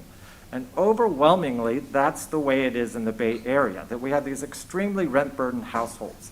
And I just feel like we've got to figure out, like, how do we solve that issue? Because the number of homeless individuals growing is tied to the real estate market and the real estate conditions. Secretary Castro Ramirez is totally right. HUD's budget was gutted 40 years ago because of the Tax Act of 1986. It got cut by 60%. It was never fully funded over the last 36 years. If it had been fully funded, that would have been $1.2 trillion. We're 10% of the country's population, $120 billion for California. I think we would still have a housing crisis, but it wouldn't be where we are today. So there is a need for this federal investment. We need to really address tax policy because it's harming most of the citizens in our communities. So I think that we have to have this conversation around what's our real goal? What are we trying to do? And I think that we need to move beyond unit count as the outcome to show programs are really working well.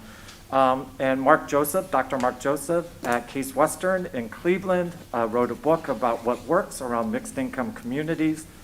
It really came out of this idea that there's been this push around mobility with Raj Chetty and his work. What they looked at the Mixed Income Institute is how do you make investments within existing neighborhoods, where I think it's really important. It's a yes and, right, Gustavo, right? It can't be one or the other. It has to be both. And they've identified 6 ways to evaluate mixed income as successful. The first is the housing production, right? So we all get that. That's the easy one. The second is around neighborhood revitalization. Like how do you actually, and this would be more place-based investment. So how do you revitalize the neighborhood through the mixed income program? It's around how do you attract and retain households, diversity of households, ethnicity, race, income levels. It's around inclusive social dynamics, right? I think what we learned with Raj Chetty is that if we have mobility but people don't feel connected, that the mobility doesn't work necessarily, right? So it is about this inclusive social dynamics. It's around avoiding displacement. If we're going to invest in existing neighborhoods, how do we make sure we're not displacing people through that investment? And then the most important one is around economic mobility. How do we help with the economic mobility of families that we're serving in these mixed income communities? I think the language around mixed income is probably what scares me the most, because so many times the idea is that a low-income person will be better off if they just had a wealthy person next to them that they can model themselves after. I find that to be deeply offensive. Right? And so I think that we have to confront the language, we have to confront the history of the mixed income kind of movement, and then really get to like, how do we create these healthy, vibrant neighborhoods? So I do want to figure out how to do that. I should also disclose that Tina and Kate did come and meet with the Santa Clara County, City of San Jose, Destination Home, and Santa Clara County Housing Authority staff. It was really helpful, so I appreciate that. So I'm not saying anything now that I haven't said, I think, for the last 7, 8 years around this, around the last 4 years around mixed income. I just think that we need to elevate our vision and our aspiration and really figure out how do we evaluate the success of this program. Right now, with 22 projects, we're nibbling around the edges of the problem. And if we ever really want to scale up, we've got to figure out like what is true success and how do we judge that, how do we evaluate it, how do we make that happen as opposed to one-off transactions. Right. So I had a bunch of other notes, but I will. No, this is good. I'll wait till our retreat and when we got 8 hours and I can. No, and it is 47 projects, but rather sorry. than 22. But yes, thank you very much, Mr. Prince. And I think, the team can see the passion which, board members view this program, and we appreciate the data. We're running late today, so I don't want to spend much more time on it. But for us, this will definitely be an item on our strategic planning retreat so that we can discuss the pros and cons of the program as we develop it. And if I really do recommend highly to bring in Dr. Joseph from Yes. Case Western. Yeah. He's come to San Jose now twice and is really helping us think about how do we create mixed income communities in a really successful way. It's been enlightening. I love that idea. Okay, so thank you very much, board members, and thank you, staff, for it. Thank you. Under the prerogative of the board chair, what I'm going to do is I'm going to move the agenda a little bit around. We do have an action item, and we're sitting at 11:30 right now. So I'm going to go ahead and bring up item number 7 on the strategic business plan. And Mr. Velasquez, would you like to go right after in terms of your presentation? Thank you very much. Appreciate that. So item number 7, we have Dawn, Kate, and Rebecca.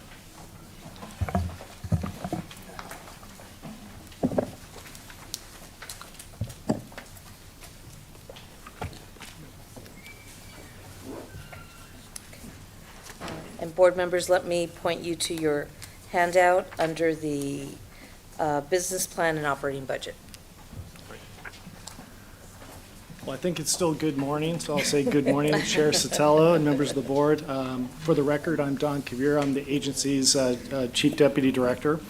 And I'm being joined this morning by my colleagues, Kate Ferguson, our Director of Multifamily Programs, who you just met, and Rebecca Franklin, our Director of Enterprise Risk Management and Compliance. Today, we are presenting the CalHFA's proposed fiscal year 22-23 strategic business plan and operating budget for your approval. Before I get started, I would just remind the board that in your packages, they contain a detailed staff report on the proposed business plan, as well as an executive summary of the business plan for just easy reference, and detailed versions of both the business plan and the operating budget. So by way of a refresher for the board and for those new members who have joined us, I'm going to ask Rebecca Franklin to walk us through the guiding principles and processes that we use to develop the operating budget as well as the business plan. Good morning. As Dawn had introduced me, my name is Rebecca Franklin. I'm the Director of Enterprise Risk and Compliance for CalHFA, and I get the pleasure of kind of walking through the methodology. I apologize for some of our longer-term tenured board members. This is old news, but I have some exciting things to throw in there for you. So basically, the way the business planning cycle works is we start with our vision and mission. Why are we here? What's the purpose we're driving towards? What's that end goal? And then as an executive team, under the leadership of Ms. Johnson Hall, we meet through business planning sessions and we set goals annually in a strategic fashion. That's how we're going to get to our mission. That's how we're going to get to our vision. And then from that, we kind of develop action plans, those steps that get to us those goals. And then we last set a budget. And that budget is essential. That's what we need from a resource perspective to get us to execute those lower level action items, those projects, and essentially in striving to meet that vision and mission. With Ms. Johnson Hall coming into the executive director role, we thought it was a good opportunity to relook at the vision and mission of the agency. We wanted to make sure that we were working towards a common goal and a current goal and mission. So, as Ms. Johnson Hall had previously shared with you, the vision that we had set forth this year is all Californians living in homes they can't afford. Our mission, investing in diverse communities with financing programs that help more Californians have a place to call home. So that kind of sets forth the tone and the tenor of what we're working towards as a group. The goals that we've created, there's 3 high-level strategic goals. Those are the goals, again, are going to help us get to that mission and vision place. First is kind of our programmatic, why are we here, what are we doing? So it's increase access to affordable housing while maintaining financial independence and flexibility. The second goal is continuously enhance operational efficiencies and mitigate risk. As a steward of funds, as a fiduciary, we want to make sure that we are operating in the most efficient and effective way possible.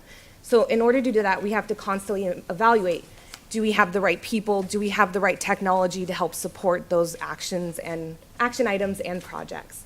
And last is a new goal for this year, which is facilitate the administration of one-time federal and state housing assistance funds. While the goal is new, the projects under that goal are not new to this organization and to this board. And so, but we did want to call out that these are helping us broaden our reach throughout the state in the affordable housing space, but maybe aren't in line with our direct programs that we talk about that Kate gets the honor of running, et cetera. So that third goal is really looking at those one-time use funds, those projects that we do start are resource heavy, but we aren't necessarily in our normal course of business and programs. Like I said before, we just kind of go through a business. So we start actually in December of the calendar year prior to when we're talking to you all. So we meet as a team. I think a lot of people know those start, stop, keep concepts. So we kind of work what's working, what's not working, what's changed in the marketplace. Obviously, that's a big topic that we've kind of discussed over the last few months. And so then with that mission and vision in mind, we set forth the goals and then the action items or the projects that are going to get us to achieving those goals at a high level. And then just to reiterate, once that kind of business plan, that strategic focus is set, then we go through a very in-depth budget cycle where we have aligned, do we have enough resources? That could be people, that could be additional technology support, et cetera. And that budget helps us ensure that we're going to be able to successfully execute those goals. Also, we keep in mind, obviously, that stewardship mindset, that fiduciary mindset when we're setting the budget. So, thank you, Rebecca. Now that Rebecca's reviewed the goals and the processes used to develop the business plan and operating budget, I wanted to spend a little bit of time recapping some of the elements of our January and March board workshop that helped inform and frame the business plan that's before you today. In January, staff provided the board with a comprehensive update on our single-family programs, as well as updates on some new initiatives, including the Caltrans 710 Phase 2 Home Ownership Program, our accessory dwelling unit program, and the development of our Forgivable loan program. We also provided status updates on the mortgage relief program, which is one of those one-time federal funds that we are tasked with managing, as well as our award-winning mixed income program. You actually heard another update today on that.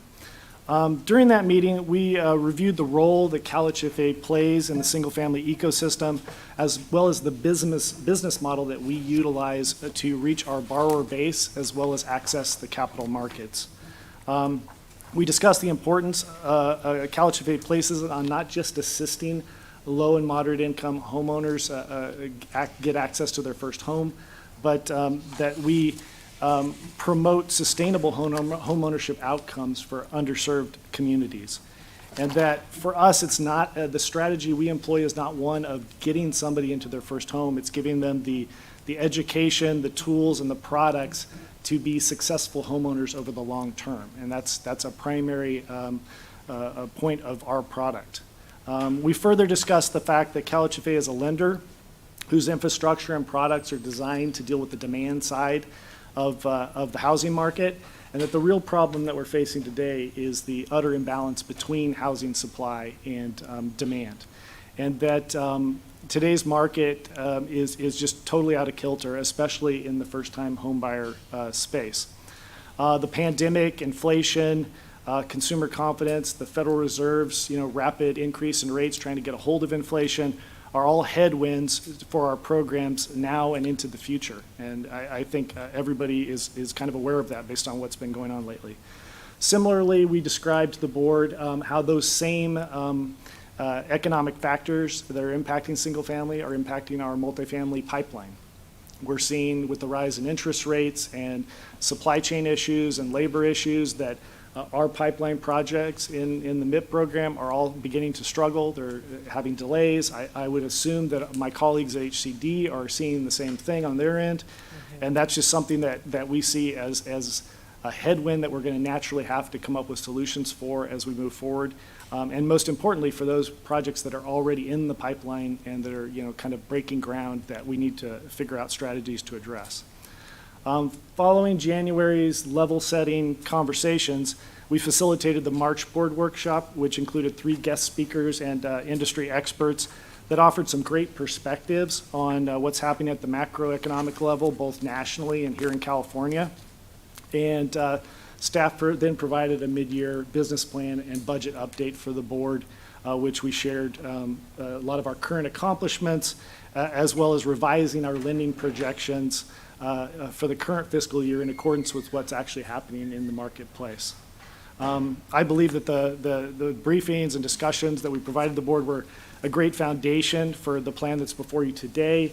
And I would also encourage new board members to, if you haven't already done so, consider going back and watching those previous 2 board meetings to just help get caught up on the context of how the current economic environment is impacting CalHFA's products. So now that we've provided some background and context, we'll start the 22-23 business plan overview talking about single family.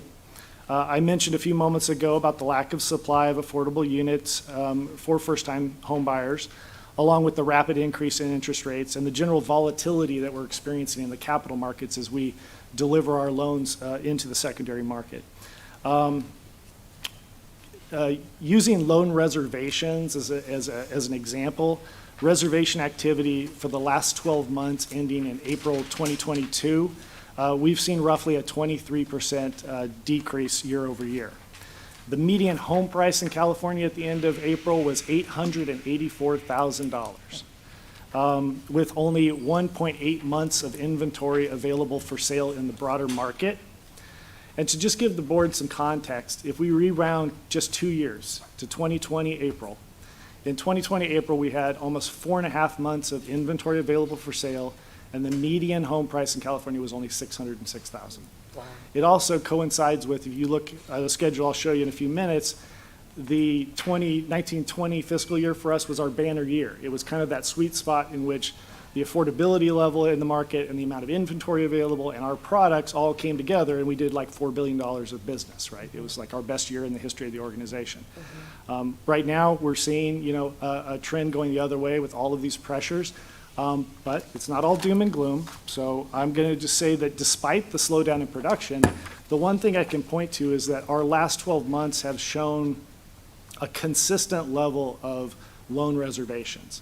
So as we look at that reduction, we've seen a natural decline, but I think because CalHFA's products for first-time homebuyers are the best in the market, that to the degree there is inventory available, to the degree there are first-time homebuyers at the moderate and low, we're going to garner a lot of market share. And so we're confident that we're going to hit our $2.1 billion revised projection for this year.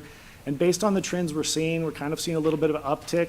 I suspect that uptick is people looking forward, going, the feds are going to keep increasing rates, and if I'm going to get a house, I'm going to get it now, and they're jumping into the market and closing loans. So I don't think that's necessarily sustainable, but I feel like Based on what we're seeing, we're comfortable with the target we've set for 22-23 at another $2.1 billion. We think that's achievable. Obviously, supply constraints and interest rate issues could continue to erode it, and if it does so, we'll obviously come back to you and talk about that and revise those projections. But we're going to march forward with a plan of trying to hit, again, $2.2 billion. And we feel like some of the products that we put out there, including the Forgivable Equity Builder loan, are going to make a difference at some level. Even if it's just on the margins, we think that for home buyers under 80% AMI, that's going to be a real difference maker for them, both in buying power, but also what we're seeing, and Ellen will talk about later when she presents on the Forgivable Equity Builder, that what we're seeing is that folks that have been saving some money that are under 80% AMI are able to come to the table with their own 10%, take our 10%, and then get a conventional 80% loan to value first that lets them not waive mortgage insurance, which is also a big benefit for home buyers who don't have to pay mortgage insurance. It's several $100s a month typically of additional cash flow or even buying power if you want to look at it from that standpoint. I would also go to talk about the Forgivable Equity Builder in terms of our targets. We've set some targets for that program this year. We anticipate that we'll expend probably 20% of the funds that we have available for the program in 22-23, and we assess that target based on the data we have. And the data we have says that roughly 17% of our production is under 80% AMI for our homeownership products. And so we're going to lean on that as a baseline and revise accordingly as more data comes in. If that starts to have a growth, we'll reevaluate, kind of our projections, but we think 20% is a good mark. Excuse me. Similarly, we've established a target of about $2.5 million in grant funding commitments to finance 100 ADUs for next fiscal year. The ADU program, which you're going to get an update on a little bit later as well, is doing quite well, and we're very excited about it as a group. We feel that we have probably the best ADU program in the nation already. And having said that, I mean, we can't point to any one other across the country that's done it, and even if that means we've done 20 ADUs, we're still the best in the country. So we have a lot of room for growth on that program, and we're obviously going to invest a lot of effort in marketing and outreach and trying to push that product. But I would also be remiss if I didn't say that the same economic issues are definitely going to impact an ADU product down the road, and in terms of both its affordability for the buyer, but the increased interest rates make that very difficult for a lot of families. But we actually feel that to the degree that there is a market and people want to use it, that our product is going to be extremely attractive for folks.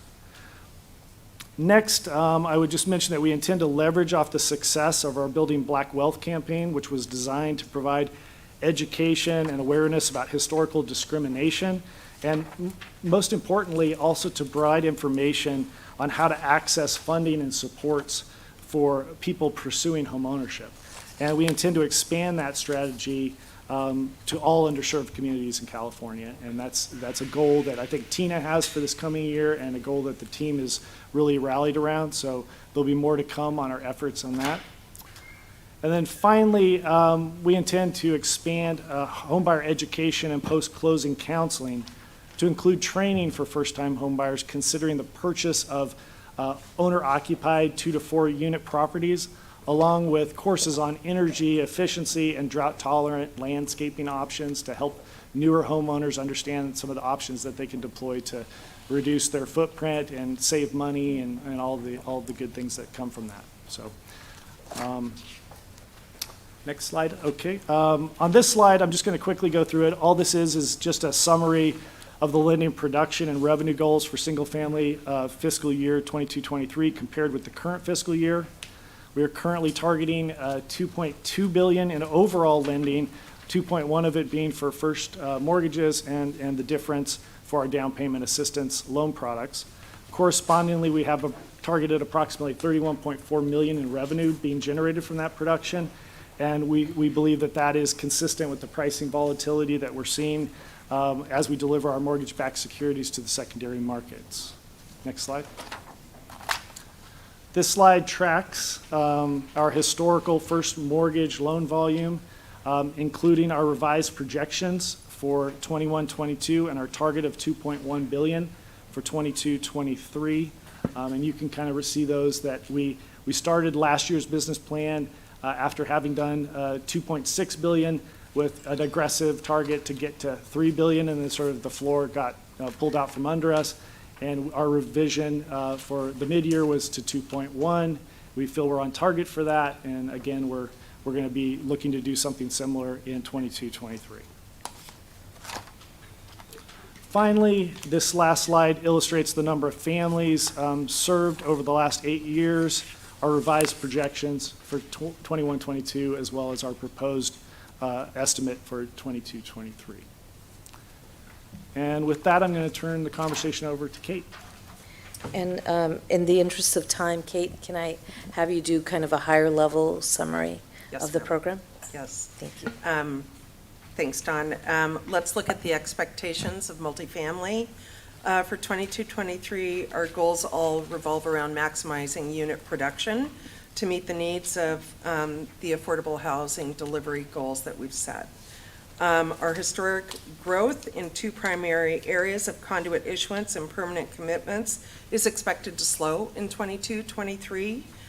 Reductions to the goals for the next 2 years have primary drivers. The first is it's an incredibly competitive environment. With the limited resources we have are becoming even more challenging to get.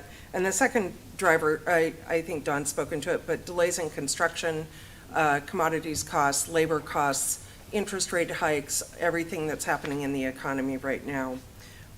We're still expected to remain strong with $900 million in conduit issuance and $270 million in new permanent loan commitments, which translates to a continued 5,000 plus new units of affordable housing delivered to the market in the next year, I'm sorry. And I'll go to the next slide. This slide summarizes lending production and revenue goals for multifamily programs for 22-23 as compared to our current fiscal year. And you can see here we have our original 21-22 goals are revised that we did in March, and then next year's proposed goals. We're currently targeting $1.68 billion in total production volume for fiscal year 21-22. Sorry, as discussed in the March meeting revisions, and you can see that here. Correspondingly, we're targeting approximately $1.34 billion total production in 22-23. This is a 20% reduction overall from production and revenue targets, as resulting from the same influencers that we've already discussed, being the economic volatility. Next slide. Oh, you're already there. While we're projecting reduced goals for our conduit and lending business in the next fiscal year, the positive trajectory of the growth in our production that we've seen over the past 4 years, it should be pointed out. The chart reflects a sharp upward trend since 2019, and we expect 22-23 to be a meaningful production year. Next slide. This slide talks about new units under construction. As I've said, we expect to be a little more than 5,000. We're hoping for 5,700 units next year. And as I've outlined in previous presentations, we do not double count units if they're in multiple programs. Mip, Conduit, we count them once, and we have a hierarchy for doing that. So this is actual aggregate units, yeah, for all. Next slide. And in the area, I'll kick it back to Don. Sorry, I'm going too fast. Don, let me take your next slide. Yeah, thank you. You're on a roll. Was that too fast? Yeah. You're doing so well. Well, we're trying to take the cues and move along. So just on this slide, I'm just going to comment that from collaborative partnerships to further effective housing solutions, our team here at CalHFA is constantly working with our sister organizations, developers, lenders, tax credit syndicators, localities, philanthropic organizations, and big tech companies to strategize about the gaps in the affordable housing market and ways that CalHFA can can responsibly help fill those gaps. And we believe these conversations are critical in order to develop products, solutions that are additive to the system and not duplicative. And so in her capacity as executive director, Tina has tasked the CalHFA team with assessing possible lending products in the preservation space, including how to unlock the potential of emerging developers in the multifamily markets, as well as evaluating alternative solutions that are additive, or are not additive to the system, but also expand homeownership opportunities for low and moderate income home buyers. As it relates to the other item on the slide, in terms of effective balance sheet management and maintaining financial sustainability, CalHFA is rapidly approaching, I think I mentioned this at the last board meeting, a time in which we're going to be entering the capital markets to issue hundreds of millions of dollars of bonds to do the permanent conversions of our mixed income loans. To do this, we are in the process of creating new bond indentures and determining the appropriate capitalization of those indentures to garner the best possible credit ratings for the new bond issues that we execute, and as well as evaluating how we can take these issues, these new financings as ESG bonds, or environmental, social governance bonds. Another collaborative relationship that I want to touch on that has really begun to pay dividends and I think is going to be meaningful for the board is CalHFA's bond recycling program, which leverages a partnership that we have with an Apple affiliate to provide CalHFA with a low-cost credit facility for the preservation of tax-exempt bonds. This fiscal year, CalHFA will preserve $220 million in tax-exempt bonds and reissue $194 million of those recycled bonds on new multifamily projects. That's great. To date, the program has also been a catalyst for additional local government partnerships with the city of San Diego as well as San Francisco, who see the value in preserving tax-exempt bond cap for future transactions. And everything financed through this program is additive to the system as it expands the availability of tax-exempt financing to multifamily projects without putting added pressure on CIDLAC. And so, we are targeting in this business plan full utilization of the $250 million credit line, and we hope to churn that line over 100%. I mean, that's what we're going to try to get done to the best of our ability. And this year, as any indication, we may have a shot at doing that. So I think Congratulations, we're that's really awesome. close. So that's been really great. Also of note, I would just mention that our balance sheet, for our balance sheet, we are also going to be posting collateral to a credit facility with the Home Loan Bank that provides a really cheap cost of capital to us for warehousing our multifamily transactions until we bundle them sufficiently at scale to then go and issue bonds. And so that's just something else we're using our balance sheet to accomplish. And lastly, I'll mention that we are actively exploring alternative MBS delivery options for our single-family program. Currently, I think I mentioned briefly, we see a lot of volatility in the pricing in the markets right now, and as rates have gone up, the pipeline of single-family transactions at the lower coupons are all still there, right? And they're working their way through the system, and that's created a lot of pressure on the pricing around those TBA executions, and those are to be announced executions. It's where, there's like a forward commitment to deliver a certain coupon, and that's our model. That's the model we use. And so what we've noticed is that there's an opportunity to structure an MBS pass-through bond structure that is offering sort of a better pricing option for us currently. It won't always be that way. It's going to kind of toggle back and forth. And right now, the trade-off there is the TBA execution basically generates upfront cash all at once at the closing table. You're done.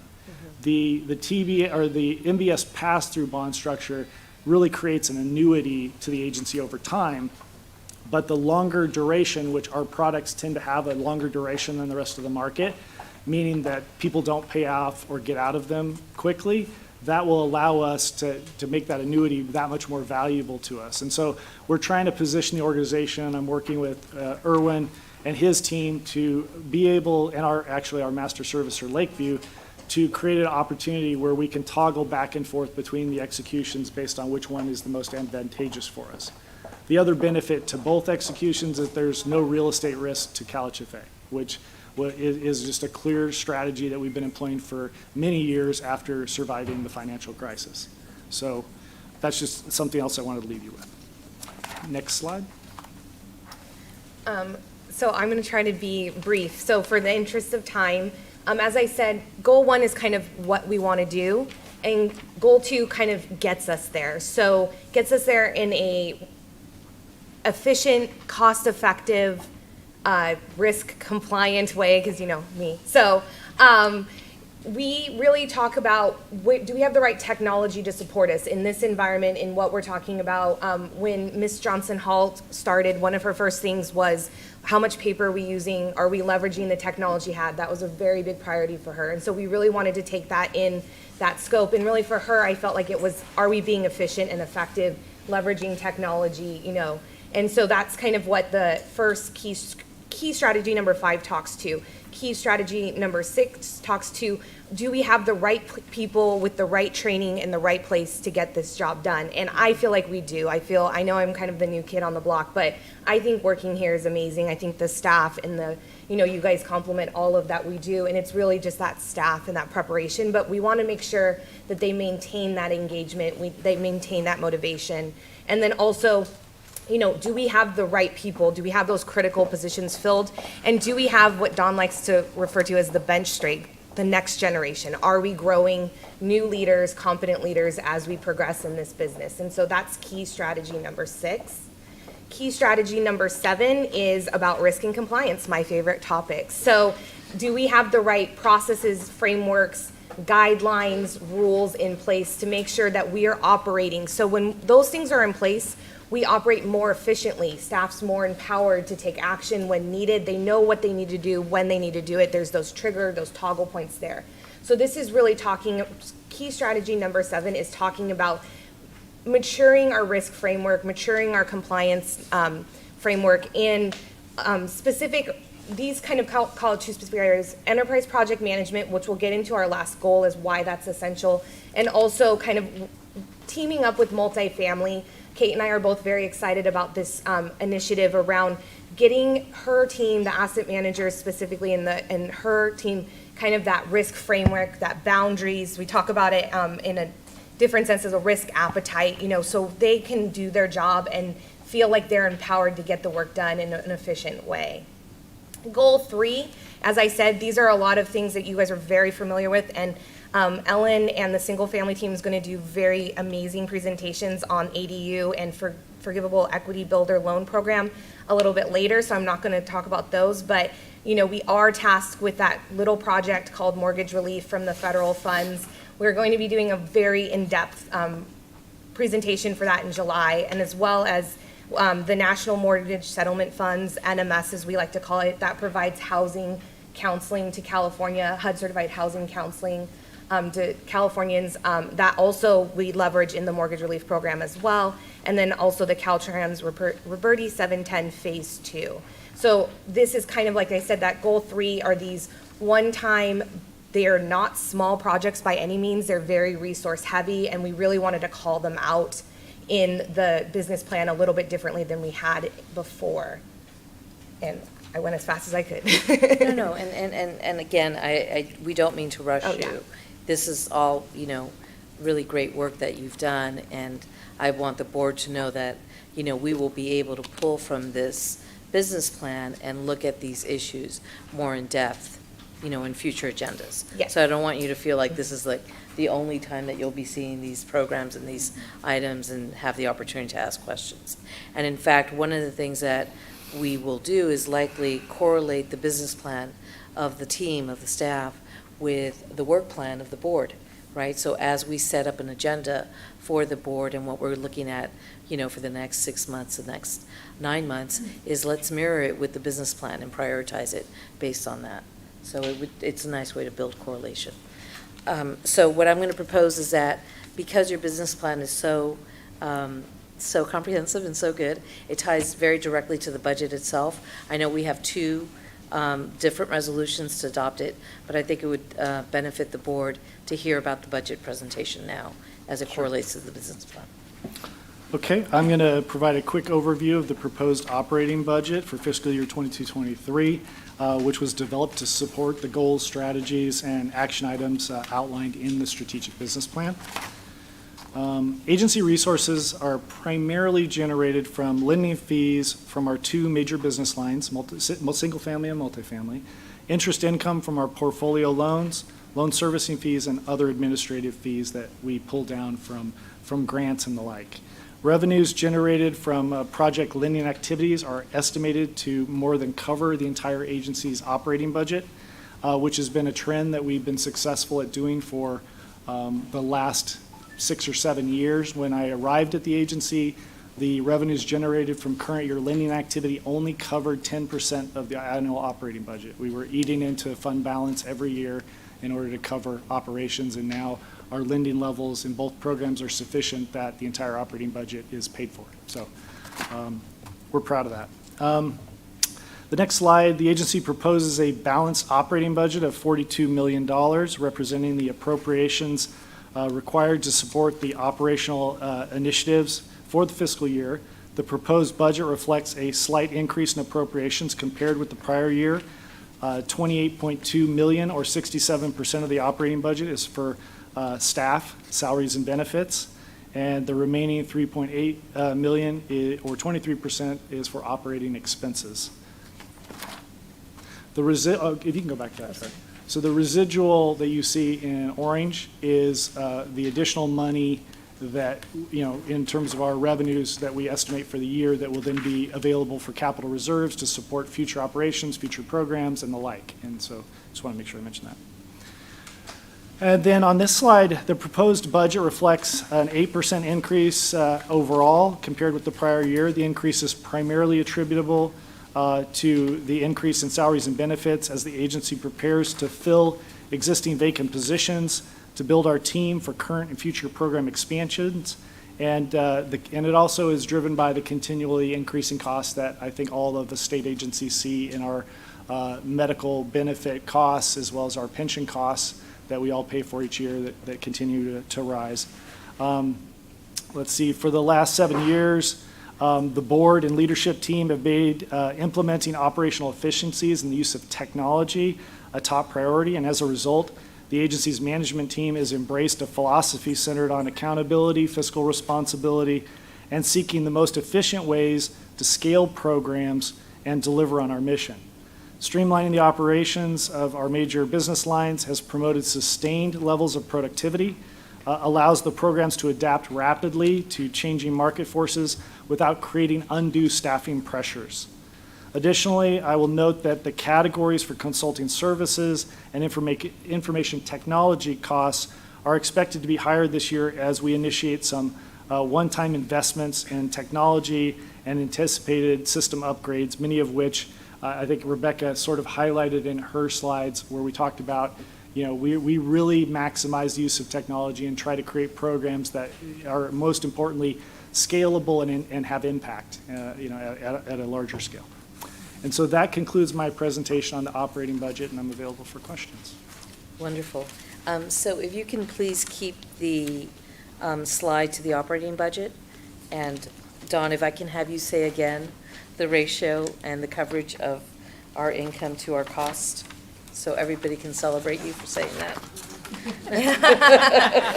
Yeah, I was going to say that we're anticipating, $74 million in revenue generation for the year from our operating funds, and we will expend $42 million at that to support the organization. And that's actually, in reality, that's expanding the organization in terms of staffing capacity along with that. And so we're very proud. And then showing it on the operating budget slide that we are at 2019, back to 2019 levels. Mm-hmm. So we're not coasting on the pandemic period budget. Right. So with that, board members, we are being asked to adopt 2 resolutions. One resolution 2217, which looks at the business plan and strategic business plan for fiscal year 22-23. And we are also being asked to adopt 2218, which is the operating budget for fiscal year 22-23. So like I said before, you will get the opportunity to pull out from this business plan any programs and goals that you would like to do a deeper dive on and get more information. This is not the end-all be-all, but I do encourage you to ask any questions of our stellar team that you may have as you consider the two resolutions before us. So I'll just take raised hands if anybody has any questions or comments. Okay, great. So fantastic job. Ms. Castro Ramirez, did you have a question? I was going to move for Sorry. approval. Yes. Okay, so we have a motion for Resolution 2217 and a second. If you can please take roll call based on present members. Yes. Ms. Cabildo? Aye. Ms. Gunn? Aye. Ms. Joponda? Aye. Director Velasquez? Aye. Secretary Castro Ramirez? Aye. Mr. Prince? Yes. Ms. Sotelo? Yes, Mr. White? Yes. Resolution 22-17 is approved. wonderful, congratulations. Do I have a don't motion? think I cast the vote. Oh, I'm sorry, Mr. Hunter. Mr. Hunter? Thank you, Mr. Duly Hunter. noted. Were you here? So that motion unanimously resolution is adopted. Do I have a motion to adopt Resolution 2218? So moved. I have a motion. Do I have a second? Second. A second? With that? Okay. Ms. Cabildo? Aye. Ms. Gunn? Aye. Mr. Hunter? Aye. Ms. Joponda? Aye. Director Velasquez? Aye. Secretary Castro Ramirez? Aye. Mr. Prince? Yes. Ms. Sotelo? Aye. And Mr. White? Yes. Resolution 22-18 is approved. Congratulations, Ms. Johnson Hall and your team. Great work. Thank you very much. Great work, team. Madam Chair. Yes, Ms. Castro, Always. Secretary Castro Ramirez? Yes, just one very brief comment. Just again, want to commend Executive Director Johnson Hall and the entire team, and do want to point out that I very much appreciate the focus on person-centered policies and programs and leaning in with a commitment towards equity. So very much appreciate that level of commitment and also very specific objectives in terms of how we're going to move equity forward. Thank you. Thank you, Madam Secretary. Extremely important to me, as you can see, and I'm really excited that the entire staff has embraced our position in this area, as it is important not only to build housing, but to be smart about it. And that's how you do it. Exactly. Thank you very much. And as I said, we will correlate the board's work plan with the strategic plan so that we can be in lockstep with the team. So with that, we're going to go ahead and move to item number 8, which is our presentation. This was a response to just trying to understand. We're going to go to Mr. Velasquez first. This was done as a way for us to understand what our public sister agencies are doing. And, not to put a lot of pressure, but you have the whole California housing plan to present. So I do want to give you some time to be able to, walk us through your presentation. I will do so in hopefully 10 minutes. Or Oh, less than wonderful. 10 minutes. But I should, just on the onset, I should say to you all that if you want to dive deeper, hcd.ca.gov.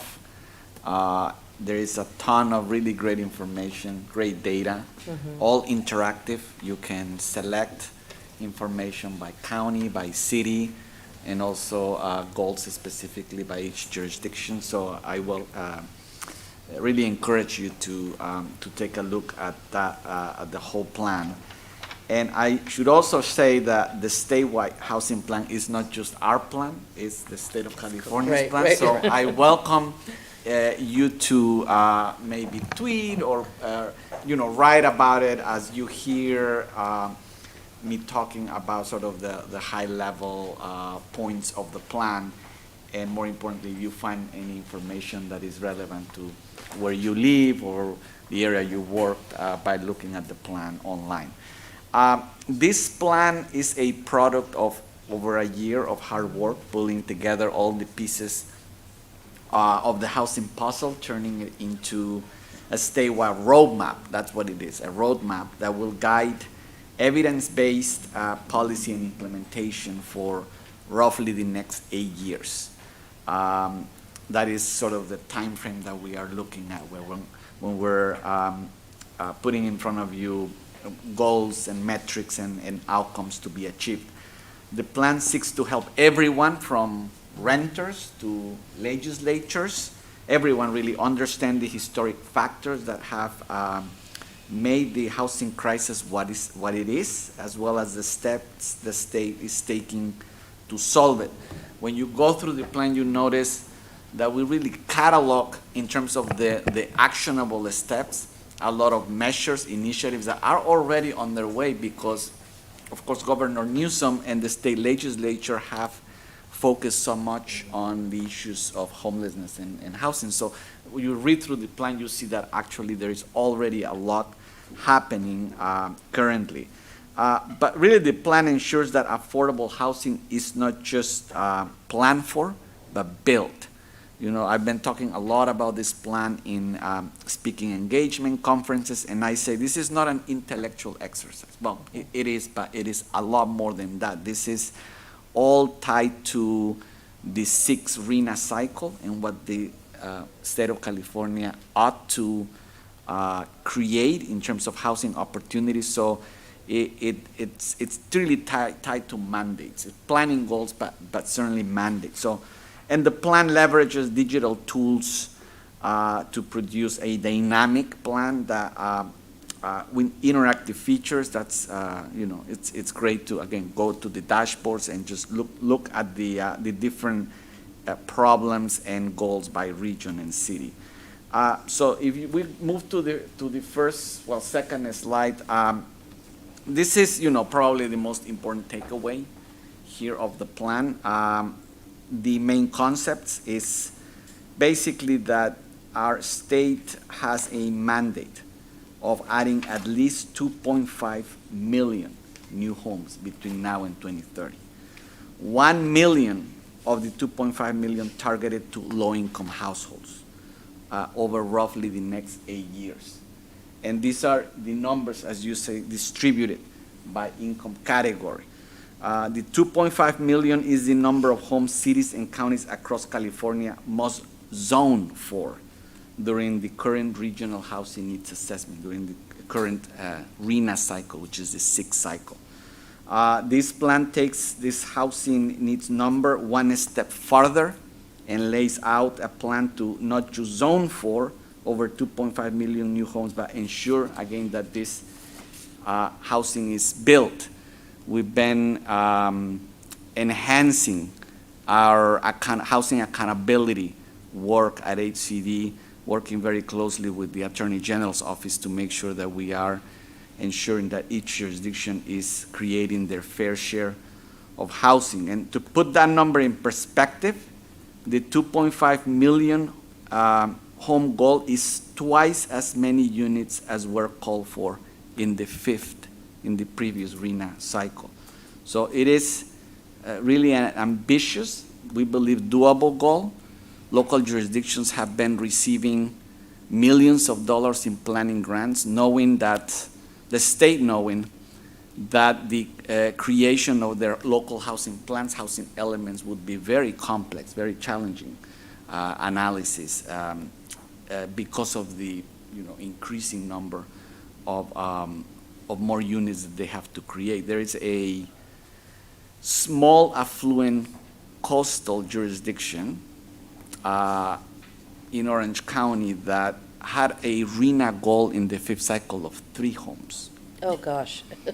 3 homes. Now that RHNA goal is close to 500 homes. So as you can imagine, of course, it's twice as much housing that has to be produced, but for some jurisdictions, it's a real shock. And we're working with them to ensure that they move quickly to implementation. So you all know the statistics, but there's a lot in the plan about it. 840 $100,000 or so, the median home price. You have to earn $40 in California to be able to afford the average asking rent price, and so forth. So there's a lot of information that we know that the supply of affordable housing disproportionately impacts the most vulnerable populations with BIPOC renters at all income levels, not only not being able to afford their homes. And poverty rates for tribal populations, which is a big focus on this plan, as you will see, are more than twice the rate of California. And young adults are finding it, as we all know, financially unfeasible to live on their own due to the lack of affordable housing options. Nearly 40% of young adults today live with their parents, more than 40%. So in order to accomplish these goals, the plan calls for 3 bedrock objectives. If we move to the next slide. These are the 3 core objectives of the plan. Keep Californians in their homes. That's why it was so important, all the efforts that we've been during COVID been making, whether it's with rental assistance or mortgage assistance, preventing renters from being evicted, supporting homeowners facing foreclosure, preventing and preserving both subsidized and non-subsidized affordable housing. We've been able, just on the rent relief program, spare more than close to now 300,000 households from eviction. And this is really an effort that we have to keep making, because this first objective calls for preserving as much affordable housing as we have. We also have to produce more affordable and climate-smart housing. This means things like encouraging greater diversity of housing types, encouraging new developments in existing communities to reduce vehicle miles traveled, implementing strategies for climate resiliency, and helping local and regional governments encourage housing. And these historic investments that we're seeing in affordable housing, going back to the California Comeback Plan that the governor released last year, they're all tied to ensuring that the state subsidies and federal subsidies are congruent with our climate goals as well. And finally, the last objective, continue to and act with urgency to address homelessness and housing need. And we have so many programs that are already working at this. The creation of the Interagency Council on Homelessness, led by both Secretary Gali and our board member, Secretary Castro Ramirez, leading the efforts of an integrated, collaborative approach with local jurisdictions to infusing more support at the local level to address homelessness. HomeKey, an HCD program, just in and of itself has created in record time, record cost, more than 10,000 units of housing for people that experience homelessness. So focused on homelessness could not be overstated here. If we move to the next slide, a very key element of the plan is the inclusion of a robust data strategy that was part of the release of this plan. HCD research demonstrated, significant data gaps. When I came on board 2 years ago, there were some clear gaps in the way that we were collecting, analyzing, producing data that would give us good information about the progress of the creation of housing in the state. So we knew that, it was really important to come up with, this is a 10-year data strategy. It is actually a new requirement under state law that this plan goes along with a data strategy. It's the first state housing data strategy in the nation and sets California on a path to becoming a leader in data-driven housing policy. And if we move to the next slide, the data strategy was developed based on the input of many people, from academia to nonprofits, software vendors, just to put together incredible amount of dashboards that layer different indicators of whether it's poverty or demographics or income, and just a way to estimate the need. And then over the course of every year for the next 8 years, we'll give you a sense of what the progress is in the major milestone of creating 2.5 million new homes between now and 2030. The guiding principles in the next slide, three overarching principles for the data strategy that supports the state in making strategic investments in housing data. First principle is to collect the data at the right time, build capacity within and outside of the state, and leverage partnerships. If you are observing what is happening in the Interagency Council on Homelessness with the creation of a comprehensive data strategy that collects information from all localities for a statewide.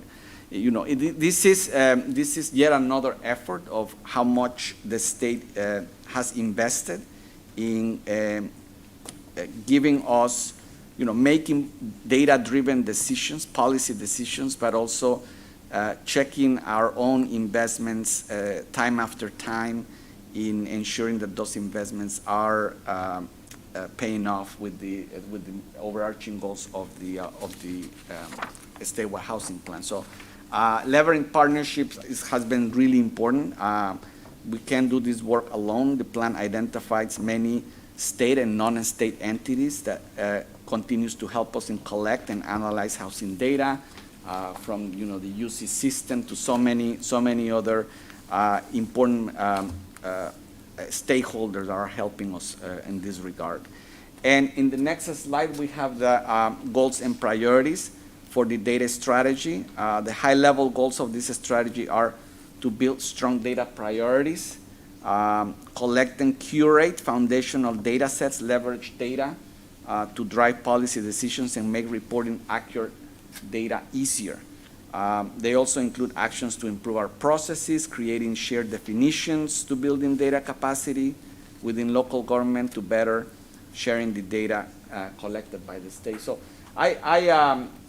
we emphasize a lot these slides on data because each jurisdiction submits to HCD on an annual basis the progress reports on the RENA, their specific RENA goals. So this is, and obviously all this is divided by income levels and other demographic, socioeconomic information. So the ability for us to curate that data and present it in a way that is digestible and easy for people to understand how much progress we're making is very important. These are the kinds of questions that we get all the time when we go to the legislature, and especially now in the recent budget hearings, just a lot of questions on impact on the extent to which the state is moving forward with the creation and preservation of affordable housing. So I think this data strategy will go a long way in checking in 8 years from now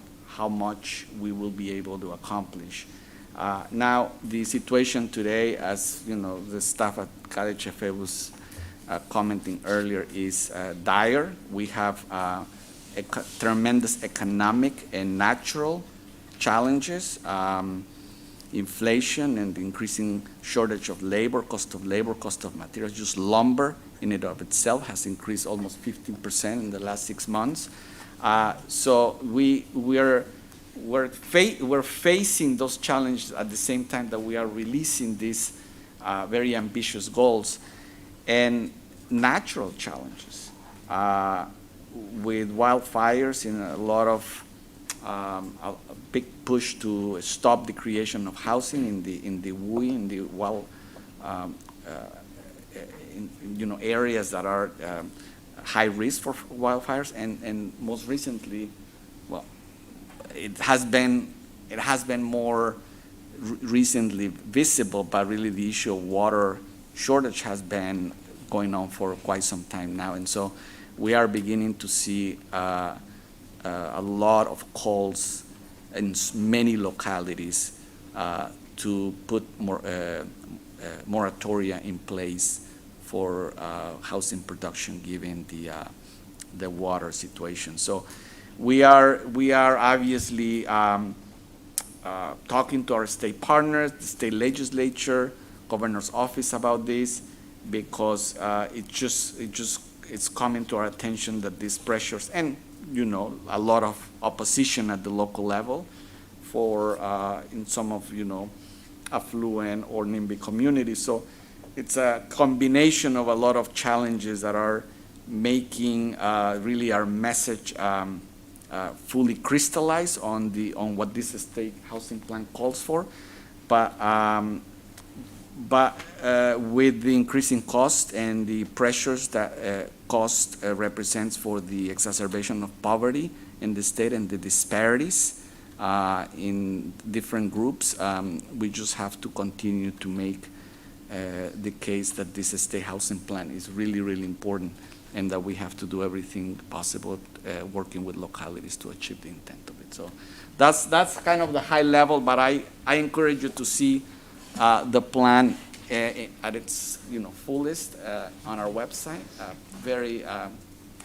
Very good data that is presented there, and I want people to keep talking about the 2.5 million new homes, because people continue to use the 3.5 million new homes. This is something that the governor called for when he was campaigning for governor, and it's been very, very hard to get away from that. Now the work leading to the 6th RHNA cycle has really enabled us to settle on what the real need is. And of course, we always say at a minimum 2.5 million new homes, but of which, the really important of which, almost 1.2 million is for low income, low and moderate income households. So that's sort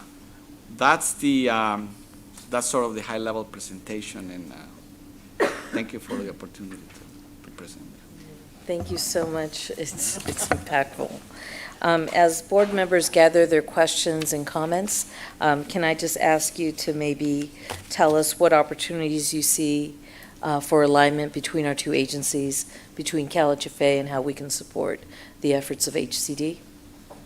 Well, we work together with CalHFA a lot, of course. Our programs are always complementary.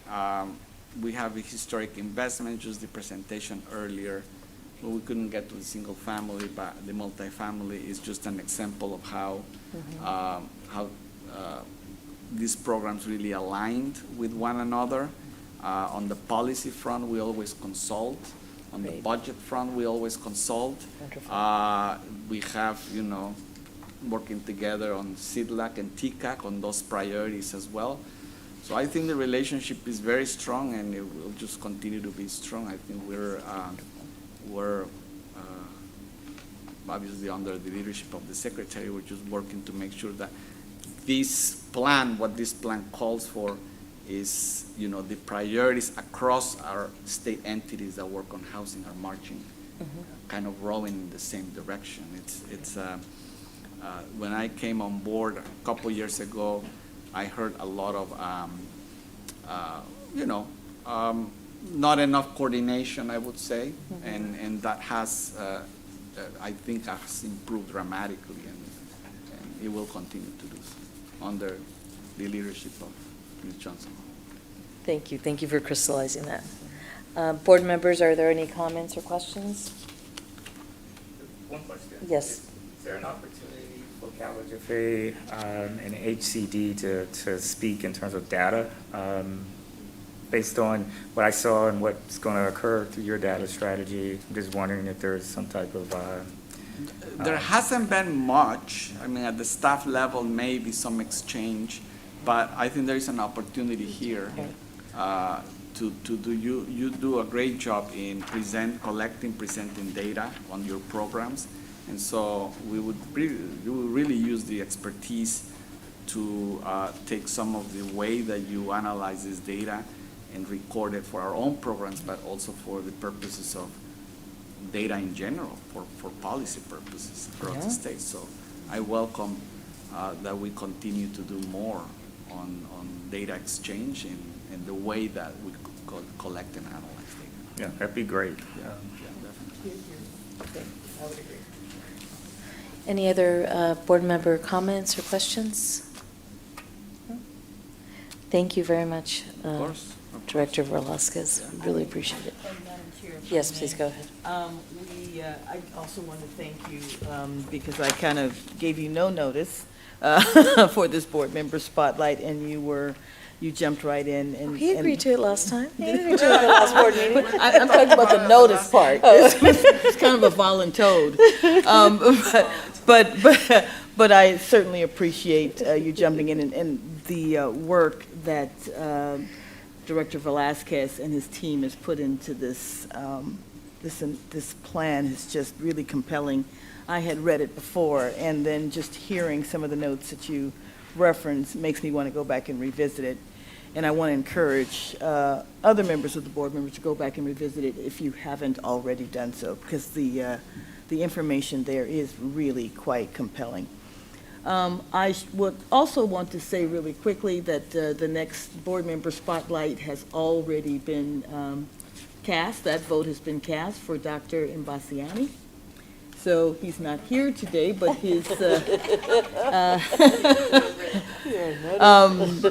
I just simply thought that our next board meeting, which will take place in July, by the way, so we all get a month reprieve, just happens to coordinate with the month that we celebrate our independence, and that is no more, the primary reason that we can do that with such ferocity is because of the work that the veterans and folks that have served in our military have given us. And so under their protection, I thought it was important for us to hear what the state is doing, and I don't think there's anybody like Dr. Mbasiani, except for Teresa Gunn, who okay, so there's nobody. She just confirmed it, who can actually give us the messaging around the work that the state is doing. So Bring your popcorn, because Dr. Mbasiani came a couple of times to Fresno, and it is thoughtful and smart and entertaining. So I'm looking forward to July's meeting. Yeah, that's great.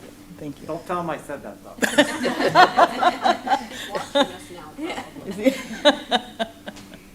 Thank you. Thank Wonderful. you, Madam Chair. Thank you, absolutely. So I just wanted to get a feel for the board members' time and how we're doing. We're at about 12:40 right now. We are happy to entertain the item on the update for home ownership, but we're also happy to table that and leave you with the report that was created. So are folks still available to hang around for a bit? I know we're a little bit beyond our schedule. One? Okay. Okay, great. So let's go ahead and do that. So presenting for item number 6 on the single-family program is Ellen and her team. All right, well, thank you so much, and I think I can keep this to about 10 minutes and let you all get to your long-awaited lunch. So good afternoon, Chair Sotelo and members of the board. My name is Ellen Martin, and I am the Director of Business Development and Stakeholder Relations. So today I'll be offering the board an update on 2 single-family programs, the accessory dwelling unit grant program, as well as our new Forgivable Equity Builder Loan Program. So with me today is Molly Ellis. She's our single-family outreach and training manager, and she'll be here to answer any questions that the board may have, and Don Kabir may also have some input. So I will begin with a brief overview of the ADU grant program, and then follow that up with a current status of the program and our next steps for implementation. So as the board will likely recall, the ADU grant program offers a grant to income-qualified homeowners to fund pre-development costs associated with the construction of an ADU. It's funded by $100 million in general fund revenue, and the goal of the program is to incentivize the construction of ADUs really as a vehicle for catalyzing the production of more naturally occurring affordable housing. So the program was originally introduced in September 2021. Since that time, and since we last provided the board with a comprehensive update in January, we have made some significant tweaks to the program based on what we were seeing in the market and feedback that we received from the ADU community, our potential borrowers, and our lender partners. So these changes included increasing the grant amount from $25,000 to $40,000. We expanded income eligibility to all low and moderate income households, and we also expanded the eligible costs that could be funded by the grant to include all non-reoccurring closing costs associated with the loan. So importantly, that would include interest rate buydowns. So these adjustments were made in response to what we were seeing in the interest rate environment and rising construction costs. And we're really intended to offer those homeowners that are interested in building an ADU more financial support to do so, but also additional options in terms of structuring the financing associated with that ADU in a way that best works for their situation.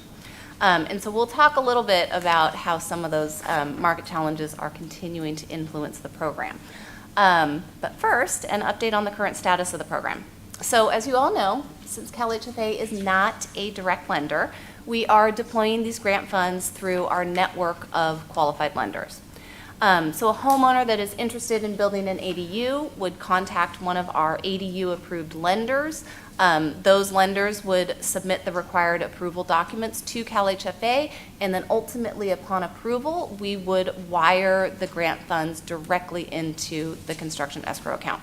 So that's a really important point, is it's important to note that we do require that the ADU funds be deposited into a managed construction escrow account so that we have reassurances that the lender is overseeing the construction of the ADU and that the ADU that is being funded by our grant program is actually going to get built.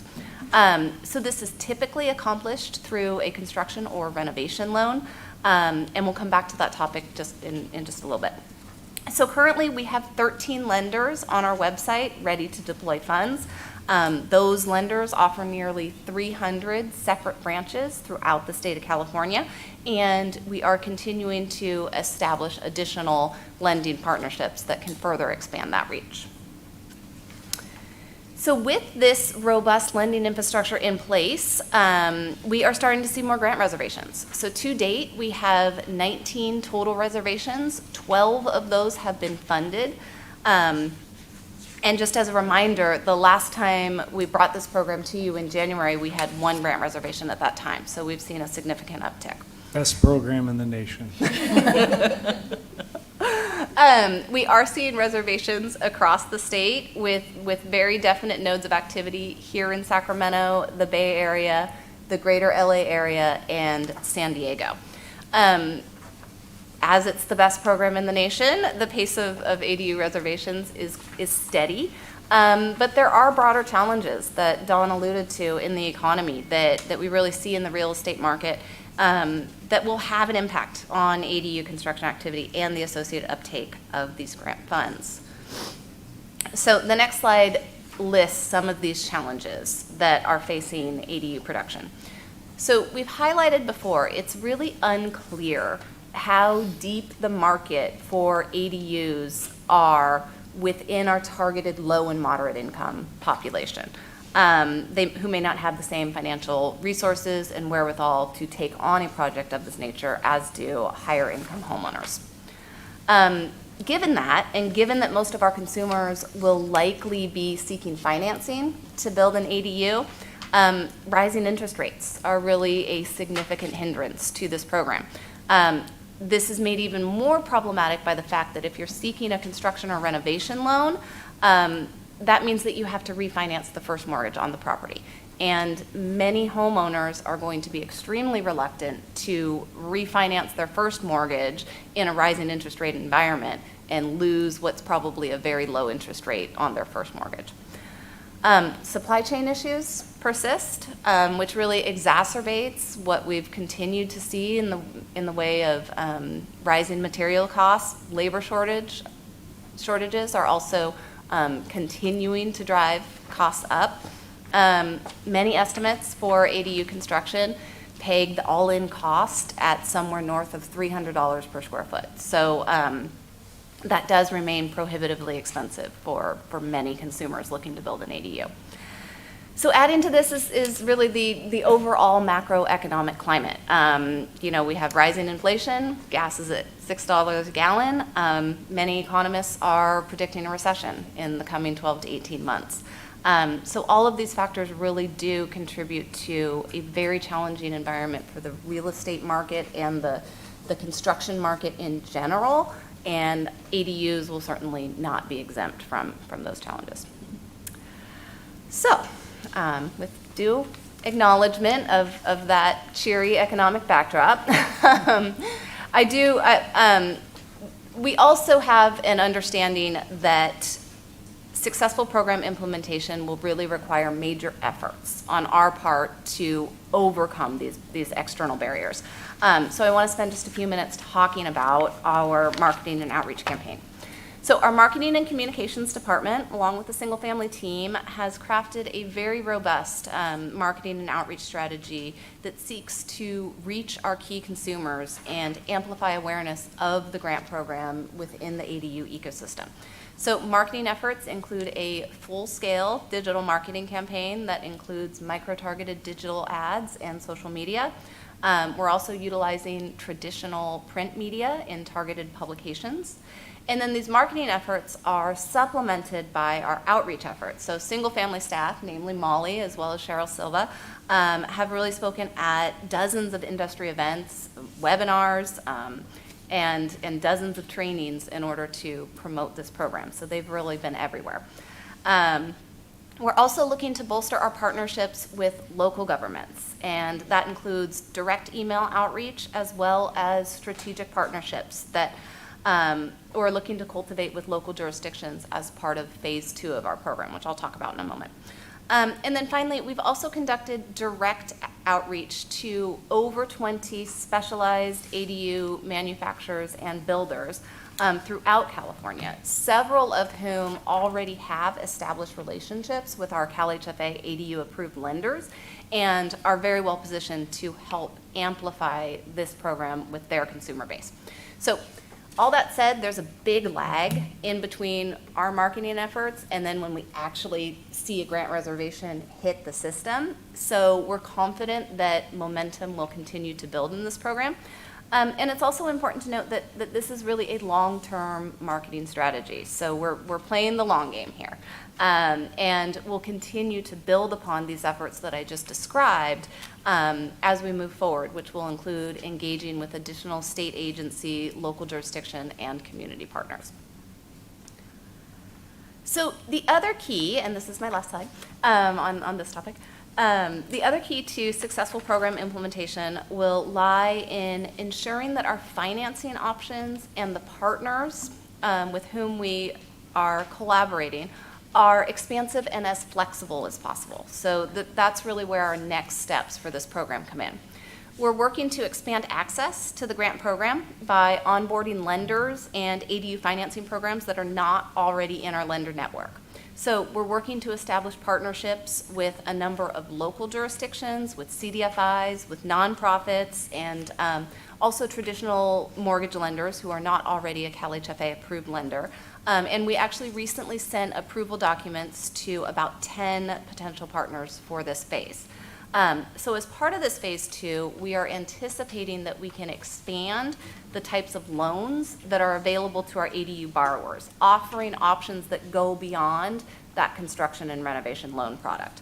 As part of that, we are exploring a partnership with a nonprofit that can provide that managed construction escrow component, which will allow for different types of financing, like a home equity line of credit or a cash out refi. There are also potential phase 2 lenders that will offer second mortgage options with a managed construction escrow that will allow borrowers that wish to avoid refinancing their first another financing option. And then finally, we've observed the market responding. So we've observed that some of our existing lenders are adjusting their financing options to fit within the current market, with at least one lender moving to offer a second mortgage product with that managed construction escrow component. So we're excited to see that. So all in all, we're ahead of schedule on phase 2 implementation. As I mentioned, we have program approval documents out to many partners, and we actually have a couple of applications back that are in the approval process. So we're really excited to see what phase 2 will bring for this program. So with that, I'm happy to answer questions on ADUs. I'm also happy to continue right into Forgivable and take questions on both programs at once. Yeah, let's go with the ADU questions.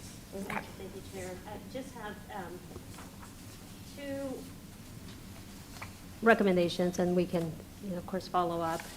And it goes to something you said very early on, Ellen, in terms of this program being designed to operate in low-income and moderate-income communities. And so I think it's important to acknowledge that in many of these communities, there are probably already a number of ADUs that are in place that are not permitted. And I think an opportunity here is to partner up with planning departments or housing departments at the local level that are working to bring those units to be permitted and to be also to meet health and safety standards, et cetera. So I would offer that if we can take a look at that. And then the second the second sort of recommendation that I have goes back to something you said, Dawn, in terms of the business plan and the focus on emerging developers. This may be also an opportunity to think about how to bring in community-based emerging BIPOC developers into, these are very small-scale, right, development and opportunity to be able to develop capacity. So it would be helpful also to think about the level of technical assistance that may be required to be able to have that ability to target emerging developers, but also the opportunity to partner with philanthropy and others, right, that are also thinking about ADUs both as expanding housing that is affordable, but also for homeowners, right? It's also a wealth sort of equity strategy. Yeah. Great, thank you. Thank you. Please go ahead. I think the ADU idea is a really interesting one to explore and really, but I think that I have some questions around who's actually being served. Like the program, A Place for You in Portland, 7,000 owners submitted interest, very few actually did it. And so there's barriers that are happening, right? Mm-hmm. I would love to explore how do you use a Section 8 voucher to help support someone who is formerly unhoused, but I don't know if that would have resistance within the homeowners, right? And so I think it's really worth exploring, like what's the real equity approach that could happen around it. I love the idea of the BIPOC owners or developers. I think that would be, so I think that there's a lot of promise here that could really be fleshed out. But I have a ton of questions about. No, and I think that's one of the things that, I'm sorry that Board Member Freitas isn't here, because she has a wealth of experience and knowledge around it. And one of the things that we wanted to do, and what I had mentioned to staff, is really engage with the broader community, both the users and the programmers around, the ADU movement, and get direct input around how to better build out the program. So, in thinking about, maybe when we have our presentation on the veteran programs, and there's a significant portion of homeownership opportunities within the veteran program, maybe we should just marry that conversation with the broader ADU program discussion and invite some of the users out there in the marketplace to have them come and present and give us their perspective around it. Because, for example, the Federal Home Loan Bank has a great homeownership program that if they used it for an ADU for an emerging BIPOC developer, it could really help leverage their resources with our resources and address the issues around the interest rate, right? And buying down the interest rate so that it attracts homeowners to wanting to do it. So maybe, Ms. Johnson-Hall, we talk about how we merge this as a discussion for our July meeting? Absolutely, I'm open to actually doing that. In fact, we've actually reached out, just so you're aware, to some of the folks that Board Member Ana Farias has, and we're going to continue. Okay. Ultimately, our goal is to get this to as many people and get as many people housed as we can. So we're certainly not limited. And in fact, if anything, our staff, what I love about this staff, sometimes I have to slow them down, or they have to slow me down, vice versa, is there's just so many options in this space that we think we can explore. So we have, a lot of what you all have said, we've touched on, and we are exploring. And I think what you will see as we give you these updates is a response to some of the things that you are suggesting. And so we're open. I'm letting you all know as board members, we are open, and as to the public, we're open to hearing and listening how we can be as informed around this product as we can. So thank you all for your suggestions. Can Go- I just Yes. comment here? So you know HCD has, and I know you work with them, the ADU policy team. And so we're tracking very closely the jurisdictions that are, pro-housing, pro-ADU. And some of those jurisdictions have done a great job, first of all, to, in providing some of their own local money for ADU. But on the promotional side also, just a lot of information that comes out from local electeds and planning commissions and so forth to get homeowners, moderate income homeowners interested in pursuing this. I noticed that local jurisdictions is listed on your communication strategy, but I think that can be very effective because a lot of jurisdictions have taken that pro-ADU approach as a way to close their immense gaps in production. And so how can you comment a little bit on how that relationship with localities is working, whether they can help give residents information on this program, et cetera? Yeah, thank you so much for that question. So we have been outreaching directly to local governments. We sent an email, a customized email to over 500 contacts, local agency contacts, alerting them of the program and the parameters of the program in their particular county. So that was sort of the jumping off point for us in terms of engaging with local jurisdictions. We are also cultivating partnerships with specific local jurisdictions that have ADU financing programs, and we're connecting with a lot of them through our involvement in sort of the ADU ecosystem, through the Casita Coalition and other groups that are really active in this space. Okay. So we're working with City of San Diego, City of Pasadena, Napa, West Hollywood, and we've also talked to the City of Oakland about partnering, essentially approving their programs as part of our phase 2, so that as they're conducting this ADU financing and construction program, we can marry our grant funds with their financing and the money that they're bringing to the table. So I think that will have tremendous influence, but I think you're right too, that we want to continue to build upon the outreach that we've already done in terms of amplifying the program with local planning departments and the building permit counters, so that they can help us to get directly to those consumers. Another group that I think we're really interested in targeting and will continue to target are the ADU contractors and again, still the ADU manufacturers, because again, these folks really have that direct consumer access when somebody's thinking about doing something like this, when they want to know how much it costs.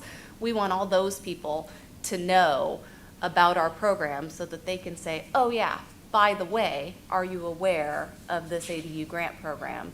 You should go to this website and see if you qualify.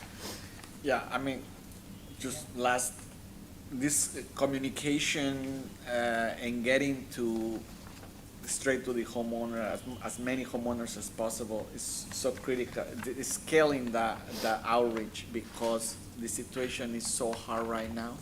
Like, people that were thinking about this 6 months ago are not thinking about it anymore. Yep. And so the ability to just get to many, many more people is what is going to keep the numbers on this program moving, at least in a plus direction.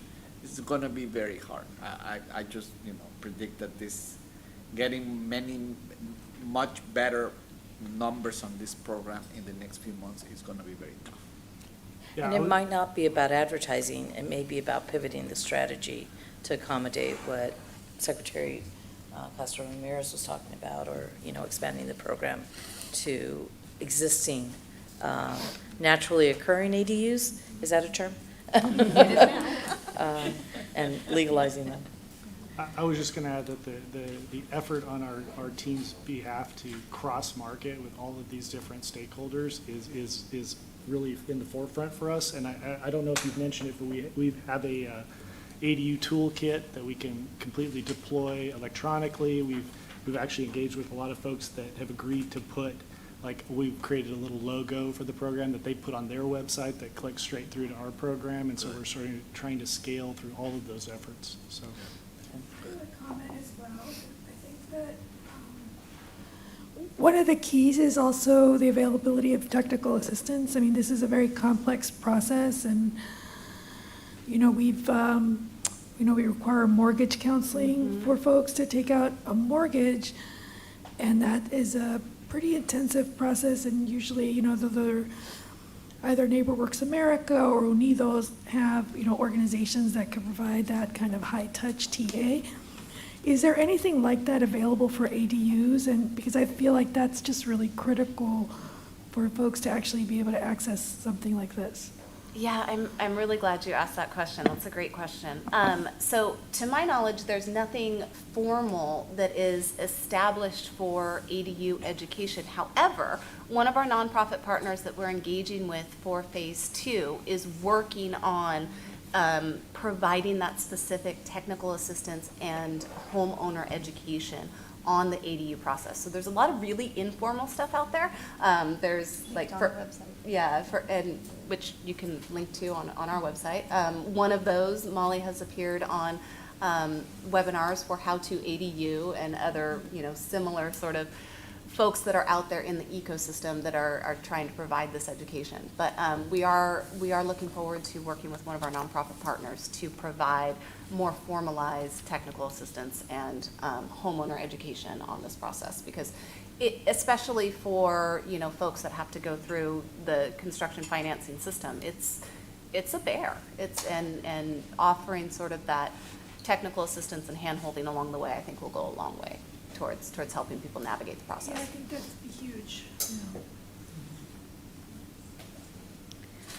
So if we can please, why don't we go ahead and skip to slide number 12 and 13 on the next portion of the presentation, so you can give us an update on the Equity Builder Loan Program. All right. So thank you. So I'll jump right into the program details for the Forgivable Equity Builder Loan Program. So the Forgivable Equity Builder Loan is available to households earning 80% or less in area median income, and offers a forgivable loan for 10% of the home purchase price that can be used for down payment or closing costs. The funds can also, again, be used for non-reoccurring closing costs, such as interest rate buydowns or also prepayment of mortgage insurance, both of which will have the effect of reducing those ongoing housing costs. Most importantly, the forgivable loan will be offered at 0% interest, and it will be forgivable over 5 years, which gives our low-income home buyers the opportunity to build significant equity within the first 5 years of home ownership. So we launched the Forgivable Equity Builder Loan on April 4th, 2022. As Tina mentioned, this program is moving fast. It's gained a lot of momentum very quickly. So you'll note that some of the data that I'm going to provide you on this slide is very different than what's in the board memo that we published, because things are moving quickly. So since the inception of the program, we've received 82 reservations. The average forgivable loan is $34,000, and that comes along with an associated average first mortgage of about $297,000. We're seeing good geographic dispersion in terms of where these loans are originating. They're originating from 22 separate counties. Also, one of the primary objectives of this program was to target socially disadvantaged communities and homeowners within those socially disadvantaged communities. And so at 74% of our loans originating in socially disadvantaged areas, we're gratified to note that we are meeting that objective. So as Tina mentioned, this program has earned a tremendous amount of media attention in the last several weeks, and that attention has garnered just a tremendous level of interest in the program. So as part of our next steps, we certainly plan to build on that momentum with continued marketing to our targeted population to make sure that we're reaching as many homeowners as possible that are ready for homeownership. Again, we have to acknowledge the program will face some challenges. The same macroeconomic conditions that are influencing our ADU program will have implications for this program. In addition to that, like kind of layering onto that, the supply of homes for under 80 AMI buyers has to be at an all-time historic low. So in many cases, our buyers will continue to have some challenges in terms of finding a home that they can afford. It's a particular problem in certain counties that are more geographically expansive and economically diverse, like LA County, where we do see lower median incomes, but we're also seeing some of the highest cost real estate in the state. So there are particular challenges that certain counties will face in terms of expanding access to homeownership for under 80 AMI. With interest rates rising, we, in theory, should see some downward pressure on home prices, but we don't know if that's actually going to materialize, and we don't know if the market response will really be sufficient to generate more access to home ownership for this population.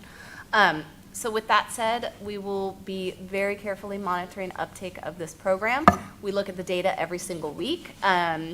We want to make sure that the program is fulfilling its stated goals, and we absolutely, as staff, stand ready to make adjustments quickly as needed to make sure that the program is effective. With that, I'm happy to take any questions. Wonderful. Thank you very much, Helen. I don't see any hands raised. So with that, thank you very much. Oh, yes. Have a call with some folks from Santa Clara County? Of course. You'll Happy hear to. pretty soon. So with that, board members, do we have any public comment under item number 11? No, there's no public comment. Wonderful. So I just point board members to item number 9. We have ongoing informational reports that are very strong and very good reports, very informative. So please take a look at those. And I know you have a very pushy acting chair, so I apologize for pushing it forward, but we gotta stay strong. So with that, I'll consider a motion to adjourn. Oh, I'm sorry. Board Member Hunter. I just want to say farewell. This will be my last board meeting. Oh. The Senate is going to act on a replacement next week, which I'm really happy about. And a couple of comments. I joined the board in 2009. And on the first-time home buyers, that one year where there were 50, that was a good year compared to 2009. Board meetings, I used to insist we really ought to get combat pay. We spent hours listening to tales of pain and despair from homeowners all over the state. And there was a very real question whether this organization would survive. There's been a lot of work done by some very skilled and dedicated staff and a lot of good board members and political leadership that's brought us to the point where we are. This is a much more fun board meeting to participate in than when I started. And I just thank you all for the opportunity. It's been, I've learned more than I wanted to know. So if I think you and I joined at the same time. We did. And when we joined, things were looking great, and I heard about all of these horror stories, and so having that memory leave our board, I think is sad, but at the same time, I mean, your contributions, not just here, but to the housing industry are just so amazing, Jonathan, so I just want to thank you. We learn from you every day, every time we're here with you. We have learned so much from you personally and as part of the board. You know, you are our institutional memory. So we thank you so much for your dedication and your knowledge and your time and your commitment. Yes. And I would just like to say on behalf of the agency, CalHFA, if I don't cry.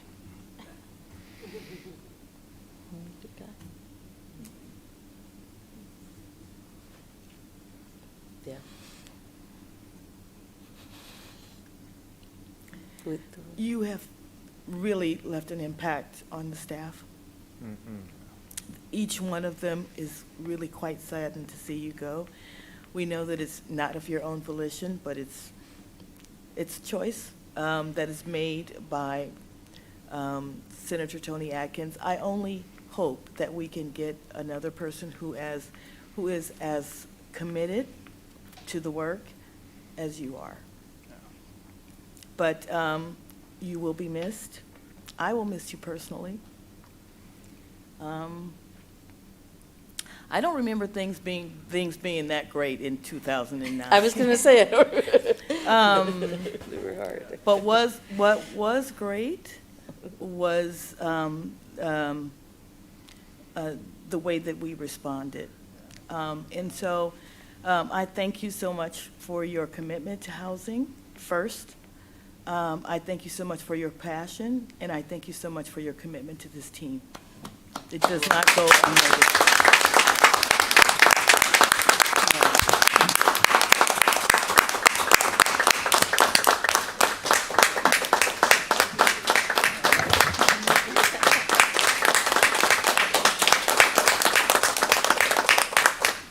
So I'll move to adjourn. And if we don't get a second, we just spend the rest of our long time applauding. Yeah. I'll just mention, Jonathan, so 2009, I had the opportunity to move to San Antonio to lead the San Antonio Housing Authority, and I think that was the last time we connected until 2020 when I came back to California. And you have, as Preston said, you have been an incredible leader in the housing space and the homelessness space. So much wisdom, so much passion and commitment and expertise.